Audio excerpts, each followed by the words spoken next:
ਏਕ ਓੰਕਾਰਾ ਸਤਿਗੁਰੂ ਤੇ ਪ੍ਰਸਾਦ ਸਚ ਹੋਏ। ਵਾਹਿਗੁਰੂ ਜੀ ਕੀ ਫਤਿਹ। ਵਿਘਨ ਵਿਨਾਸ਼ਨ ਸੋਏ। ਏਕ ਓੰਕਾਰਾ ਸਤਿਗੁਰੂ ਤੇ ਪ੍ਰਸਾਦ ਸਚ ਹੋਏ। ਵਾਹਿਗੁਰੂ ਜੀ ਕੀ ਫਤਿਹ। ਵਿਘਨ ਵਿਨਾਸ਼ਨ ਸੋਏ। ਸਤਿਨਾਮ ਸ੍ਰੀ ਵਾਹਿਗੁਰੂ ਸਾਹਿਬ ਜੀ। ਨਹਿ ਬੋਲਨ ਕਰਤੋ ਕਹਿ ਸੰਗ, ਲੈਨ ਦੇਨ ਤੋ ਕਹਾ ਸੋ ਢੰਗ।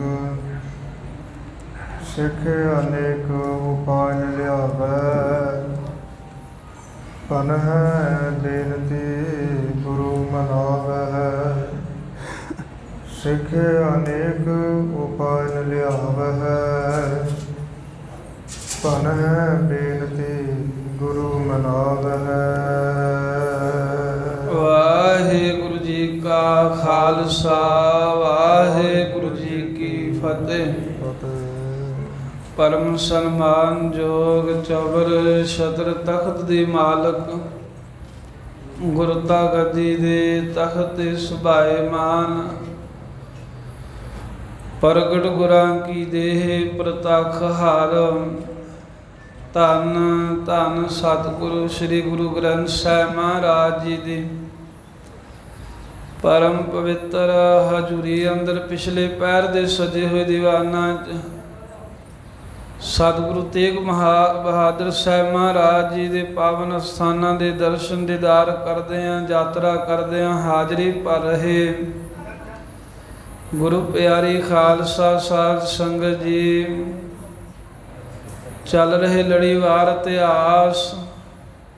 ਧੰਨ ਧੰਨ ਸਤਿਗੁਰੂ ਸ੍ਰੀ ਗੁਰੂ ਤੇਗ ਬਹਾਦਰ ਸਾਹਿਬ ਮਹਾਰਾਜ ਦੇ ਜੀਵਨ ਦੀ ਕਥਾ, ਜਿਸ ਵਿੱਚ ਆਪ ਜੀ ਸਰਵਣ ਕਰ ਰਹੇ ਹੋ। ਪਿਛਲੇ ਸਮੇਂ ਦੌਰਾਨ ਇਤਿਹਾਸ ਦਾ ਪ੍ਰਸੰਗ ਇੱਥੋਂ ਤੱਕ ਸਰਵਣ ਕੀਤਾ ਹੈ, ਜਦੋਂ ਭਾਈ ਮੱਖਣ ਸ਼ਾਹ ਜੀ ਲੁਬਾਣਾ ਧੀਰਮਲ ਦੇ ਡੇਰੇ ਨੂੰ ਲੁੱਟ ਕੇ ਗੁਰੂ ਤੇਗ ਬਹਾਦਰ ਸਾਹਿਬ ਮਹਾਰਾਜ ਦੇ ਕੋਲ ਪਹੁੰਚੇ। ਸਤਿਗੁਰਾਂ ਨੇ ਪੁੱਛਿਆ ਵੀ ਇਹ ਕੀ ਲੈ ਕੇ ਆਏ ਹੋ? ਦੱਸਿਆ, ਮਹਾਰਾਜ ਇੱਦਾਂ ਇਹ ਤੁਹਾਡੇ ਘਰ 'ਚ ਹਮਲਾ ਕਰਕੇ ਜਿਵੇਂ ਧੀਰਮਲ ਦੇ ਮਸੰਦ ਪਦਾਰਥ ਮਾਇਆ ਸਭ ਕੁਝ ਲੁੱਟ ਕੇ ਲੈ ਗਏ, ਤੁਹਾਡੇ ਤੇ ਹਮਲਾ ਕੀਤਾ, ਮਾੜੇ ਬੋਲ ਬੋਲੇ, ਉਹਦਾ ਡੇਰਾ ਲੁੱਟ ਕੇ ਲਿਆਇਆ, ਨਾਲੇ ਸੀਮ ਮਸੰਦ ਨੂੰ ਫੜ ਕੇ ਲਿਆਂਦਾ। ਸਤਿਗੁਰੂ ਸਾਹਿਬ ਕਹਿੰਦੇ, ਭਾਈ ਮੱਖਣ ਸ਼ਾਹ ਤੂੰ ਇਹ ਕੀ ਕੀਤਾ? ਇਹ ਤਾਂ ਜਿਨ੍ਹਾਂ ਦੇ ਅੰਦਰ ਕਾਮ ਕ੍ਰੋਧ ਆਦਿਕ ਕਾਮਨਾਵਾਂ ਨੇ, ਉਹ ਪੈਸੇ ਨੂੰ ਪਦਾਰਥਾਂ ਨੂੰ ਕਲਪਦੇ ਰਹਿੰਦੇ ਹਨ। ਉਹਨਾਂ ਦੇ ਅੰਦਰ ਤਾਂ ਕਾਮਨਾ ਸੀ, ਚਾਹਨਾ ਸੀ, ਉਹ ਤਾਂ ਆਏ। ਤੂੰ ਤਾਂ ਗੁਰੂ ਕਾ ਸਿੱਖ ਹੈ, ਸ਼ੁਭ ਗੁਣ ਧਾਰਨ ਕਰ। ਆਪਾਂ ਨੂੰ ਇਹ ਕਿਸੇ ਵਸਤੂ ਦੀ ਲੋੜ ਨਹੀਂ ਹੈ। ਮਹਾਰਾਜ ਕਹਿੰਦੇ ਸਭ ਕੁਝ ਦੇ ਆ, ਆਪਾਂ ਨਹੀਂ ਕੁਝ ਰੱਖਣਾ। ਧੀਰਮਲ ਦੇ ਜਿੰਨੇ ਸਮਾਨ ਪਦਾਰਥ ਲਿਆਂਦੇ ਉਹ ਵੀ ਮੋੜ ਕੇ ਆ। ਜਿੰਨੀ ਮਾਇਆ ਸਾਨੂੰ ਤੂੰ ਭੇਟਾ ਕੀਤੀ ਹੈ ਉਹ ਵੀ ਧੀਰਮਲ ਨੂੰ ਦੇ ਆ। ਇਹ ਜਦੋਂ ਸਤਿਗੁਰੂ ਗਰੀਬ ਨਿਵਾਸ ਸਾਹਿਬ ਸੱਚੇ ਪਾਤਸ਼ਾਹ ਵਾਪਸ ਕਰਨ ਨੂੰ ਕਿਹਾ ਤਾਂ ਮੱਖਣ ਸ਼ਾਹ ਲੁਬਾਣਾ ਕਹਿੰਦਾ, ਮਹਾਰਾਜ ਛਿਮਾ ਨਹੀਂ ਕਰਨਾ ਚਾਹੀਦਾ ਉਹਨਾਂ ਨੂੰ, ਕਿਉਂਕਿ ਛਿਮਾ ਕਰਨ ਦੇ ਵਿੱਚ ਬੜੇ ਦੋਸ਼ ਰਾਜਨੀਤਿਕਾਂ ਨੇ ਕਹੇ ਨੇ ਵੀ ਜੇ ਕੋਈ ਦੁਸ਼ਟ ਨੂੰ, ਕਠੋਰ ਨੂੰ, ਪਾਪੀ ਨੂੰ, ਗੁਨਾਹਗਾਰ ਨੂੰ ਛਿਮਾ ਕਰ ਦਿੰਦਾ ਹੈ, ਫਿਰ ਉਹ ਉਲਟ ਕੇ ਨੁਕਸਾਨ ਬਹੁਤਾ ਕਰਦਾ। ਉਹ ਸਮਝਦਾ ਵੀ ਇਹ ਡਰ ਗਿਆ, ਇਹ ਆਲਸੀ ਹੈ, ਦਲਿੱਦਰੀ ਹੈ। ਇੱਕ ਵਾਰ ਮਾਫ ਕੀਤਾ ਤਾਂ ਦੁਬਾਰਾ ਫਿਰ ਨਿਡਰ ਹੋ ਕਰਕੇ ਹਮਲਾ ਕਰੇਗਾ, ਫਿਰ ਤੰਗ ਕਰੇਗਾ। ਇਸ ਕਰਕੇ ਮਹਾਰਾਜ ਛਿਮਾ ਨਹੀਂ ਕਰਨਾ ਚਾਹੀਦਾ। ਵੇਖੋ ਰਾਮਚੰਦਰ ਕ੍ਰਿਸ਼ਨ ਦੀਆਂ ਉਦਾਹਰਨਾਂ ਦੇ ਕੇ ਕਿਹਾ ਵੀ ਉਹਨਾਂ ਵੀ ਛਿਮਾ ਨਹੀਂ ਸੀ ਕੀਤਾ। ਜਦੋਂ ਸਮੇਂ ਤੇ ਮੌਕਾ ਬਣਿਆ ਛਿਮਾ ਤਿਆਗ ਹੀ ਦਿੱਤੀ ਸੀ। ਪਰ ਧੰਨ ਗੁਰੂ ਤੇਗ ਬਹਾਦਰ ਸਾਹਿਬ ਕਹਿੰਦੇ ਆ, ਮੱਖਣ ਸ਼ਾਹ ਆਪਾਂ ਉਹਨਾਂ ਵਰਗੇ ਨਹੀਂ ਬਣਨਾ। ਤੈਨੂੰ ਦੱਸਦੇ ਆ ਵੀ ਜੋ ਛਿਮਾ ਕਰਨੀ ਹੈ ਨਾ, ਇਹਦੇ ਵਰਗਾ ਤਪ ਕੋਈ ਨਹੀਂ ਹੈ। क्षमा कर देना, किसी ਨੂੰ ਖਿਮਾ ਕਰਨਾ, ਕਿਸੇ ਦਾ ਵਧੀਕੀ ਨੂੰ ਸਹਾਰ ਕੇ ਜਰ ਕੇ ਮੁਆਫ ਕਰ ਦੇਣਾ, ਇਹਦੇ ਨਾਲ ਦਾ ਤੀਰਥ ਇਸ਼ਨਾਨ ਕੋਈ ਨਹੀਂ ਹੈ, ਇਹਦੇ ਨਾਲ ਦਾ ਦਾਨ ਕੋਈ ਨਹੀਂ ਹੈ। क्षमा ਵਰਗਾ ਗੁਣ ਕੋਈ ਨਹੀਂ ਹੈ ਹੋਰ ਜਹਾਨ ਦੇ ਵਿੱਚ।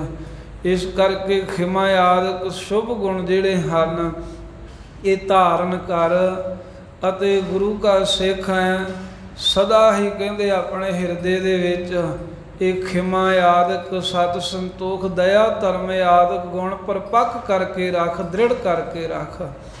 ਇਵੇਂ ਗੁਰੂ ਤੇਗ ਬਹਾਦਰ ਸਾਹਿਬ ਮਹਾਰਾਜ ਭਾਈ ਮੱਖਣ ਸ਼ਾਲ ਬਾਣੀ ਨੂੰ ਸਮਝਾ ਰਹੇ ਸਨ। ਮਾਤਾ ਨਾਨਕੀ ਜੀ ਨੂੰ ਪਤਾ ਲੱਗਾ, ਉਹ ਵੀ ਚੱਲ ਕੇ ਸਤਿਗੁਰਾਂ ਦੇ ਨੇੜੇ ਆ ਗਏ, ਕਿਉਂਕਿ ਉਹਨਾਂ ਦੇ ਮਨ ਦੇ ਵਿੱਚ ਬਹੁਤ ਰੋਸ ਹੈ ਵੀ ਇਹ ਮੇਰਾ ਪੁੱਤਰ ਐਸਾ ਸਾਧੂ ਸੁਭਾਅ ਏ ਵੀ ਉਹਨਾਂ ਨੇ ਇਹਨਾਂ ਨੂੰ ਮਾਰਨ ਤੀਕਰ ਦਾ ਯਤਨ ਕੀਤਾ ਹੈ, ਧੀਰਮਲ ਤੇ ਉਹਦੇ ਮਸੰਦਾਂ ਨੇ, ਤੇ ਇਹ ਆਂਦੇ ਆ ਵੀ ਸਾਰਾ ਕੁਝ ਜੋ ਪਦਾਰਥ ਹੈ ਉਹਨੂੰ ਦੇ ਦੇ, ਫਿਰ ਵੀ ਧੀਰਮਲ ਦਾ ਹਿੱਤ ਕਰੀ ਜਾਂਦੇ ਆ। ਇਹ ਜਾਣ ਕੇ ਮਾਤਾ ਨਾਨਕੀ ਜੀ ਗੁਰੂ ਤੇਗ ਬਹਾਦਰ ਸਾਹਿਬ ਦੇ ਮੱਖਣ ਸ਼ਾਹ ਜਿੱਥੇ ਬਚਨ ਬਲਾਸ ਕਰ ਰਹੇ ਸਨ ਉੱਥੇ ਆਣ ਕੇ ਬੈਠ ਗਏ ਨੇ। ਸਾਰੇ ਚੁੱਪ ਹੋ ਗਏ ਮਾਤਾ ਜੀ ਦੇ ਆਉਣ ਦੇ ਨਾਲ। ਸਤਿਗੁਰੂ ਸਾਹਿਬ ਜੀ ਵੀ ਚੁੱਪ ਹੋਏ, ਨੇਤਰ ਨੀਵੇਂ ਕਰ ਲਏ, ਗੁਰਸਿੱਖ ਸੰਗਤਾਂ ਵੀ ਚੁੱਪ ਹੋ ਗਈਆਂ। ਉਸ ਵੇਲੇ ਮਾਤਾ ਨਾਨਕੀ ਜੀ ਮੱਖਣ ਸ਼ਾਲ ਬਾਣੀ ਨੂੰ ਸੰਬੋਧਨ ਕਰਕੇ ਗੁਰੂ ਤੇਗ ਬਹਾਦਰ ਸਾਹਿਬ ਮਹਾਰਾਜ ਦੇ ਬਚਪਨ ਤੋਂ ਜੋ ਇਹਨਾਂ ਦੀ ਅਵਸਥਾ ਰਹੀ ਹੈ ਉਹ ਦੱਸਣਗੇ। ਇੱਥੋਂ ਤੀਕਰ ਆਪਾਂ ਸਾਖੀ ਕੱਲ ਸਰਵਣ ਕੀਤੀ ਹੈ ਵੀ ਸਭ ਕੁਝ ਲੁੱਟ ਦਾ ਮਾਲ ਭਾਵੇਂ ਧੀਰਮਲ ਨੇ ਗੁਰੂ ਘਰ ਚੋਂ ਖੜਿਆ ਪਰ ਸਤਿਗੁਰੂ ਵਾਪਸ ਕਰਾਉਣਾ ਚਾਹੁੰਦੇ ਨੇ। ਮੱਖਣ ਸ਼ਾਲ ਬਾਣਾ ਤੇ ਮਾਤਾ ਜੀ ਨਹੀਂ ਚਾਹੁੰਦੇ ਵੀ ਉਹਨਾਂ ਦੁਸ਼ਟਾਂ ਨੂੰ ਵਾਪਸ ਕੁਝ ਕੀਤਾ ਜਾਵੇ, ਪਰ ਫਿਰ ਵੀ ਸਤਿਗੁਰਾਂ ਦੀ ਜੋ ਵੈਰਾਗ ਦੀ ਅਵਸਥਾ ਹੈ ਉਹ ਵੈਰਾਗ ਦੀ ਅਵਸਥਾ ਜੋ ਜਿਵੇਂ ਮਾਤਾ ਜੀ ਸੁਣਾ ਰਹੇ ਹਨ, ਇਹ ਪਵਿੱਤਰ ਇਤਿਹਾਸ ਸਤਿਗੁਰੂ ਤੇਗ ਬਹਾਦਰ ਸਾਹਿਬ ਮਹਾਰਾਜ ਦੇ ਜੀਵਨ ਦਾ ਸਰਵਣ ਕਰਨ ਵਾਸਤੇ ਗੁਰੂ ਤੇਗ ਬਹਾਦਰ ਸਾਹਿਬ ਜੀ ਦੇ ਚਰਨ ਕਮਲਾਂ ਦਾ ਤਰੋ ਧਿਆਨ। ਰਸਨਾ ਕਰੋ ਪਵਿੱਤਰ ਸਾਰੀ ਸੰਗਤ, ਆਖੋ ਸਤਨਾਮ ਸ੍ਰੀ ਵਾਹਿਗੁਰੂ ਸਾਹਿਬ ਜੀ। ਸਤਨਾਮ ਸ੍ਰੀ ਵਾਹਿਗੁਰੂ ਸਾਹਿਬ ਜੀ। ਸਤਨਾਮ ਸ੍ਰੀ ਵਾਹਿਗੁਰੂ ਸਾਹਿਬ ਜੀ। ਭੋ ਮੱਖਣ ਸਿੱਖ ਸੁਣੀ ਹੈ ਬਾਤੀ। ਜਿੱਥੇ ਗੁਰੂ ਤੇਗ ਬਹਾਦਰ ਸਾਹਿਬ ਮਹਾਰਾਜ ਬੈਠੇ ਨੇ, ਮੱਖਣ ਸ਼ਾਲ ਬਾਣਾ ਸਤਿਗੁਰਾਂ ਦੇ ਕੋਲ ਬੈਠਾ, ਹੋਰ ਸਿੱਖ ਬੈਠੇ ਹਨ। ਮਾਤਾ ਜੀ ਵੀ ਆ ਕੇ ਬੈਠ ਗਏ ਜੋ ਗੁਰੂ ਹਰਗੋਬਿੰਦ ਸਾਹਿਬ ਜੀ ਦੇ ਮਹਿਲ ਨੇ, ਬਹੁਤ ਸਿਆਣੇ ਨੇ, ਬਹੁਤ ਹੀ ਮਾਤਾ ਜੀ ਦੇ ਦਰਸ਼ਨ ਜਿਹੜੇ ਹਨ ਦੀਰਘ ਹਨ, ਦੇਖਣ ਵਾਲੇ ਨੂੰ ਨਿਹਾਲ ਕਰ ਦੇਣ। ਆ ਕੇ ਠੰਡਾ ਜਿਹਾ ਤੇ ਲੰਮਾ ਜਿਹਾ ਹੌਕਾ ਲੈ ਕੇ ਮਾਂ ਬੈਠ ਗਈ। ਨੇਤਰਾਂ ਦੇ ਵਿੱਚੋਂ ਜਲ ਵਹਿ ਤੁਰਿਆ। ਕਾਰਨ ਇਹ ਸੀ ਵੀ ਵੇਖ ਧੀਰਮਲ ਤੇ ਉਹਦੇ ਮਸੰਦ, ਉਹਨਾਂ ਨੇ ਪ੍ਰਾਣ ਅੰਤ ਕਰਨ ਤੀਕਰ ਗੁਰੂ ਤੇਗ ਬਹਾਦਰ ਸਾਹਿਬ ਦਾ ਜ਼ੋਰ ਲਾਇਆ ਵੀ ਇਹਨਾਂ ਨੂੰ ਮਾਰ ਹੀ ਦਈਏ, ਪਰ ਇਹ ਫਿਰ ਵੀ ਉਹਨਾਂ ਵੱਲ क्षमा ਹੀ ਕਰ ਰਹੇ ਨੇ, ਉਹਨਾਂ ਨੂੰ ਮਾਫ ਕਰ ਰਹੇ ਨੇ। ਇਵੇਂ ਨੇਤਰਾਂ ਚੋਂ ਜਲ ਆਇਆ ਤਾਂ ਮਾਤਾ ਜੀ ਕਹਿਣ ਲੱਗੇ, ਹੇ ਮੱਖਣ ਸ਼ਾਹ ਗੁਰਸਿੱਖ, ਤੈਨੂੰ ਦੱਸਦੇ ਆ, ਤੂੰ ਕੰਨ ਦੇ ਕੇ ਮੇਰੀ ਬਾਤ ਸੁਣ। ਮਨ ਸੁਤ ਸਦਾ ਰਹਿਤ ਹੈ ਭਾਤੀ। ਵੀ ਇਹਨਾਂ ਨੂੰ ਤੂੰ ਜੋ ਵਾਰ-ਵਾਰ ਕਹਿਣਾ ਹੈ ਨਾ ਵੀ ਅਪਰਾਧੀ ਨੂੰ ਮਹਾਰਾਜ ਸਜ਼ਾ ਦਈਏ ਤਾਂ ਉਹ ਠੀਕ ਰਹਿੰਦਾ ਹੈ, ਖਿਮਾ ਨਹੀਂ ਕਰਨਾ ਚਾਹੀਦਾ, ਇਹ ਪਦਾਰਥ ਆਪਾਂ ਵਾਪਸ ਨਾ ਦਈਏ। ਕਹਿੰਦੇ ਵੀ ਇਹ ਨਹੀਂ ਇਹਨਾਂ ਨੇ ਮੰਨਣਾ, ਕਿਉਂਕਿ ਜੋ ਮੇਰੇ ਪੁੱਤਰ ਗੁਰੂ ਤੇਗ ਬਹਾਦਰ ਸਾਹਿਬ ਨੇ ਉਹ ਸਦਾ ਇਸੇ ਤਰ੍ਹਾਂ ਦੇ ਹੀ ਰਹੇ ਨੇ। ਬਚਪਨ ਤੋਂ ਹੀ ਇਹਨਾਂ ਦਾ ਸੁਭਾਅ ਤਿਆਗ ਵਾਲਾ ਹੈ। ਹੋਏ ਪੰਜ ਭਰਾਤਾ ਪਰ ਵੀਰ। ਆ ਪੰਜ ਭਰਾ ਗੁਰੂ ਹਰਗੋਬਿੰਦ ਸਾਹਿਬ ਦੇ ਪੰਜ ਸੁਪੁੱਤਰ ਬੜੇ ਵੱਡੇ ਵੀਰ ਬਹਾਦਰ ਸੂਰਮੇ ਹੋਏ ਹਨ। ਛਤਰੀ ਧਰਮ ਵਿਖੇ ਧਰ ਧੀਰ। ਜੋ ਛਤਰੀ ਸ਼ਸਤਰ ਧਾਰੀ ਧਰਮ ਦੇ ਵਿੱਚ ਪਰਪੱਕ ਸਨ, ਹਰ ਸਮੇਂ ਸ਼ਸਤਰ ਸਜਾ ਕੇ ਰੱਖਦੇ ਤੇ ਧੀਰਜ ਦੇ ਸਹਿਤ ਰਹਿੰਦੇ। ਵੱਡੋ ਭਰਾਤ ਗੁਰਦਿੱਤਾ ਭਇਓ। ਇਹਨਾਂ ਦਾ ਵੱਡਾ ਭਰਾ ਜਿਹੜਾ ਹੈ ਬਾਬਾ ਗੁਰਦਿੱਤਾ ਜੀ ਹੋਇਆ ਹੈ। ਸਭ ਤੇ ਲਗ ਮਮ ਸੁਤ ਜਨਮਿਓ। ਤੇ ਮਾਤਾ ਜੀ ਕਹਿੰਦੇ ਹੈ ਮੱਖਣ ਸ਼ਾਹ ਸਭ ਤੋਂ ਛੋਟੇ ਇਹ ਗੁਰੂ ਤੇਗ ਬਹਾਦਰ ਸਾਹਿਬ ਮਹਾਰਾਜ ਮੇਰੇ ਪੁੱਤਰ ਜਨਮ ਲੈ ਕੇ ਆਏ ਸੰਸਾਰ ਤੇ। ਵਿਵਹਾਰ ਰੁਚ ਹੈ ਜਿਸ ਕੋਈ। ਤੇ ਮੈਂ ਤੈਨੂੰ ਕੀ ਦੱਸਾਂ ਵੀ ਬਚਪਨ ਤੋਂ ਹੀ ਇਹ ਦੁਨੀਆ ਦੇ ਜਿਹੜੇ ਕਾਰ ਵਿਹਾਰ ਨੇ ਉਹਨਾਂ ਦੀ ਰੁਚੀ ਨਹੀਂ ਇਹਨਾਂ 'ਚ ਰਹੀ। ਇਹਨਾਂ ਦੇ ਮਨ 'ਚ ਕਦੀ ਖਿਆਲ ਰਿਹਾ ਹੀ ਨਹੀਂ ਵੀ ਆ ਦੁਨੀਆਦਾਰਾਂ ਵਾਂਗ ਅਸੀਂ ਵੀ ਆ ਕੰਮ ਧੰਦੇ ਸਿੱਖ ਕੇ ਛਲ ਫਰੇਬ ਕਰੀਏ। ਬਸ ਨਿਤ ਹਰ ਰੋਜ਼ ਇਕਾਂਤ ਵਿੱਚ ਹੀ ਬੈਠਣਾ ਇਹਨਾਂ ਨੂੰ ਪਸੰਦ ਰਿਹਾ ਹੈ ਵੀ ਜਿੱਥੇ ਕੋਈ ਆਵੇ ਜਾਏ ਨਾ ਇਹੋ ਜਿਹੀ ਜਗ੍ਹਾ ਵੇਖ ਕੇ ਉੱਥੇ ਚੌਂਕੜਾ ਮਾਰ ਕੇ ਬੈਠ ਜਾਂਦੇ ਬਸ ਬੰਦਗੀ ਕਰਦੇ ਰਹਿੰਦੇ ਹਨ। ਨਾ ਕਿਸੇ ਦੇ ਨਾਲ ਕੋਈ ਬਹੁਤਾ ਬੋਲਦੇ ਨੇ ਗੱਲਾਂ ਬਾਤਾਂ ਵੀ ਨਹੀਂ ਕਰਦੇ ਵੀ ਚਾਰ ਜਾਣੇ ਜਿਵੇਂ ਮਿਲ ਬੈਠ ਕੇ ਗੱਲਾਂ ਬਾਤਾਂ ਕਰਨ ਤੇ ਨਾ ਹੀ ਕਿਸੇ ਦੇ ਨਾਲ ਨੇੜਤਾ ਰੱਖਦੇ ਹਨ। ਤੇ ਕਹਿੰਦੇ ਜਦੋਂ ਕਿਸੇ ਨਾਲ ਬੋਲਣਾ ਹੀ ਨਹੀਂ ਇਹਨਾਂ ਨੇ ਕਿਸੇ ਦੇ ਨਾਲ ਸੰਗੀ ਸਾਥੀ ਬਣ ਕੇ ਹੀ ਨਹੀਂ ਰਹਿਣਾ ਤਾਂ ਦੱਸ ਮੱਖਣ ਸ਼ਾਹ ਇਹਨਾਂ ਨੂੰ ਫਿਰ ਕਿਸੇ ਕੋਲੋਂ ਕਿਵੇਂ ਕੋਈ ਵਸਤੂ ਲੈ ਕੇ ਸੰਭਾਲਣੀ ਹੈ ਕਿਸੇ ਨੂੰ ਕੀ ਦੇਣਾ ਹੈ ਉਹਦਾ ਤਾਂ ਇਹਨਾਂ ਨੂੰ ਢੰਗ ਤਰੀਕਾ ਹੀ ਨਹੀਂ ਪਤਾ ਵੀ ਆ ਲੈਣ ਦੇਣ ਦੀਆਂ ਗੱਲਾਂ ਕਿਵੇਂ ਕਰੀਦੀਆਂ ਹਨ। ਵੇਖ ਜਦੋਂ ਗੁਰੂ ਹਰਗੋਬਿੰਦ ਸਾਹਿਬ ਮਹਾਰਾਜ ਵੀ ਹਾਜ਼ਰ ਸਨ ਸਰੀਰ ਦੇ ਵਿੱਚ ਮੇਰੇ ਸੁਆਮੀ ਇਹ ਭਾਈ ਮੱਖਣ ਸ਼ਾਹ ਤੋਂ ਬਹੁਤ ਸੰਗਤਾਂ ਆਉਂਦੀਆਂ ਬਹੁਤ ਭੇਟਾਵਾਂ ਗੁਰੂ ਘਰ ਵਾਸਤੇ ਲਿਆਉਂਦੀਆਂ। ਬੇਨਤੀਆਂ ਕਰ ਕਰਕੇ ਗੁਰੂ ਹਰਗੋਬਿੰਦ ਸਾਹਿਬ ਮਹਾਰਾਜ ਦੀਆਂ ਸਿੱਖ ਸੰਗਤਾਂ ਖੁਸ਼ੀਆਂ ਪ੍ਰਾਪਤ ਕਰਦੀਆਂ ਰਹੀਆਂ ਹਨ। ਤੇ ਜਦੋਂ ਸੰਗਤ ਆਉਂਦੀ ਸੀ ਉਹਨਾਂ ਨਾਲ ਮੇਲ ਰੱਖਦੇ ਰਹੇ ਬਾਕੀ ਜਿਹੜੇ ਭਰਾ ਸੀ ਇਹ ਸ੍ਰੀ ਤੇਗ ਬਹਾਦਰ ਸਾਹਿਬ ਦੇ ਵੱਡੇ ਉਹ ਚੰਗੀ ਤਰ੍ਹਾਂ ਬਹੁਤ ਸਿਆਣਪ ਰੱਖਦੇ ਬਹੁਤ ਦੁਨੀਆਦਾਰੀ ਵਾਲੇ ਪਾਸੇ ਖਿਆਲ ਰੱਖਦੇ ਹਰ ਸਮੇਂ।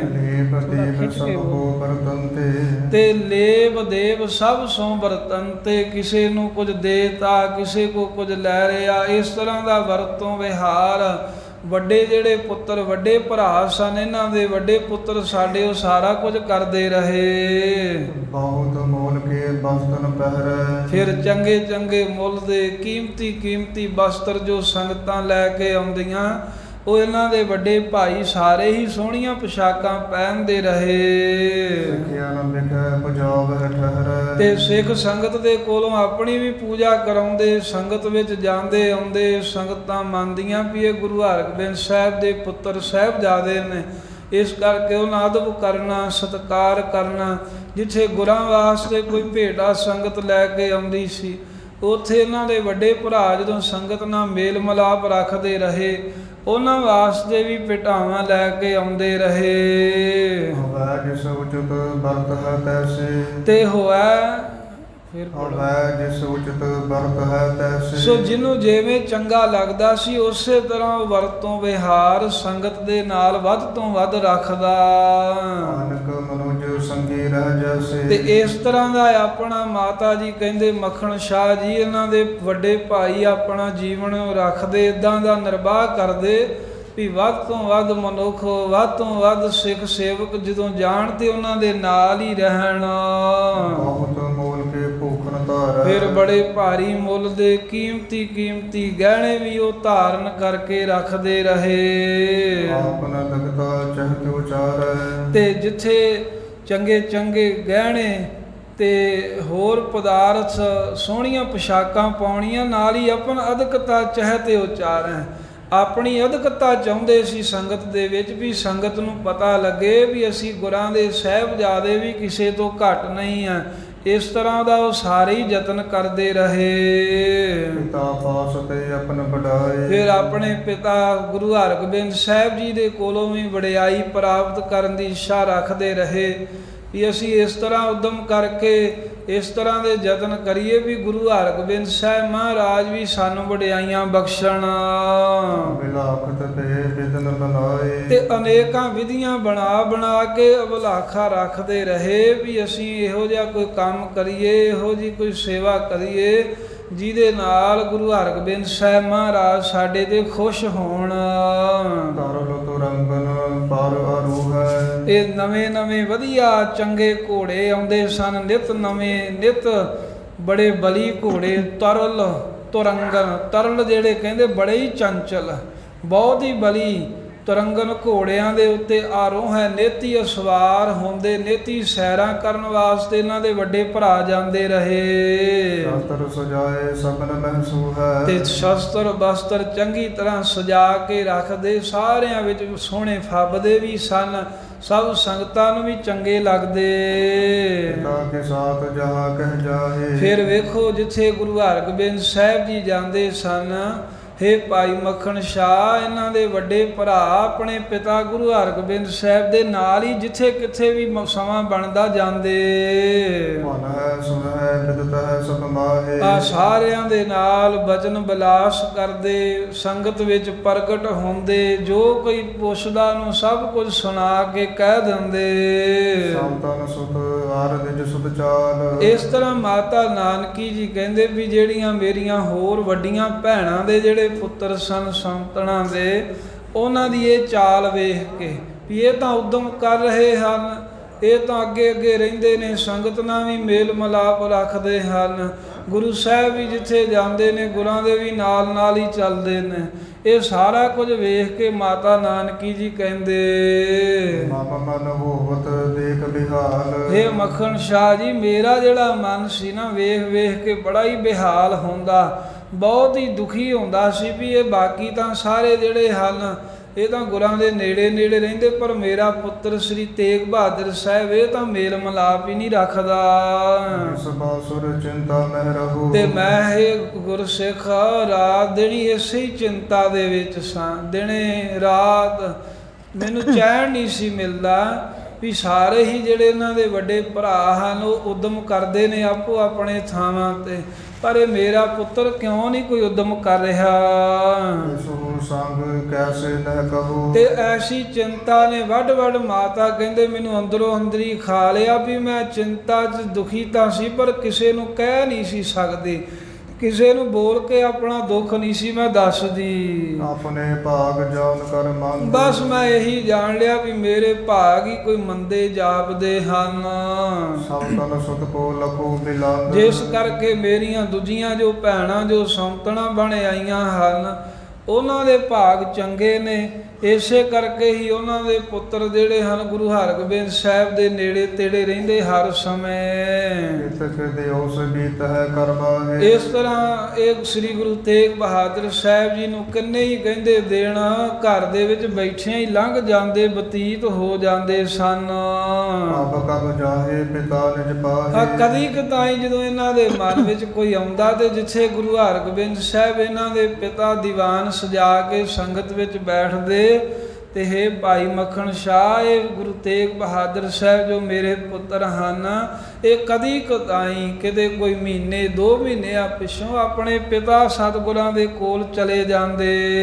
ਸਭ ਤੇ ਲਗ ਆਪਣੋ ਸੁਤ ਦੇਖ, ਤੇ ਇੱਕ ਵਾਰਾਂ ਦੀ ਗੱਲ ਹੈ ਵੀ ਜਦੋਂ ਇਹ ਗਏ ਗੁਰੂ ਹਰਗੋਬਿੰਦ ਸਾਹਿਬ ਮਹਾਰਾਜ ਦੇ ਕੋਲ ਤਾਂ ਸਤਿਗੁਰਾਂ ਨੇ ਵੇਖਿਆ ਵੀ ਸਾਡਾ ਸਭ ਤੋਂ ਛੋਟਾ ਪੁੱਤਰ ਸ੍ਰੀ ਤੇਗ ਬਹਾਦਰ ਆਇਆ ਹੈ। ਸਾਤ ਕੀ ਹਿਰਦੈ ਸੇ, ਜਿਨ੍ਹਾਂ ਦੀ ਜਿਹੜੀ ਰੀਤੀ ਹੈ ਸ਼ਾਂਤ ਕੀ ਵਾਲੀ ਹੈ, ਪਿਆਰ ਸ਼ਾਂਤ ਰਹਿੰਦੇ ਹਨ ਤੇ ਪੂਰੇ ਹਿਰਦੇ ਦੇ ਵਿੱਚੋਂ ਕੋਈ ਉਹਨਾਂ ਦੇ ਤਪਸ਼ ਨਹੀਂ ਹੈ, ਕੋਈ ਅੰਸਤੋਸ਼ ਨਹੀਂ ਹੈ, ਸ਼ਾਂਤ ਹਨ, ਠੰਡ ਛਾਤੀ ਦੇ ਵਿੱਚ ਵਰਤੀ ਹੋਈ।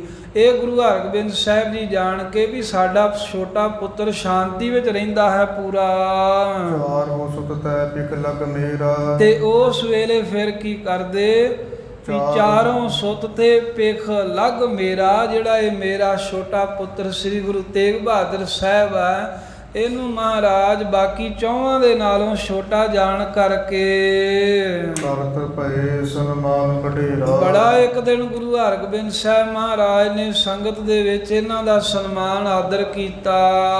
ਚਰਨ ਉਠਾਏ ਬਿਠਾਵਨ ਕੀ, ਹੇ ਮੱਖਣ ਸ਼ਾਹ, ਇੱਕ ਦਿਨ ਦੀ ਗੱਲ ਹੈ ਵੀ ਇਹ ਗੁਰੂ ਤੇਗ ਬਹਾਦਰ ਸਾਹਿਬ ਮੇਰੇ ਜੋ ਛੋਟੇ ਸਾਹਿਬਜ਼ਾਦੇ ਨੇ ਇਹ ਸੁਭਾਵਕ ਹੀ ਆਪਣੇ ਆਪ ਹੀ ਘਰੋਂ ਉੱਠੇ ਤੇ ਚੱਲ ਕੇ ਦੀਵਾਨ 'ਚ ਪਹੁੰਚ ਗਏ।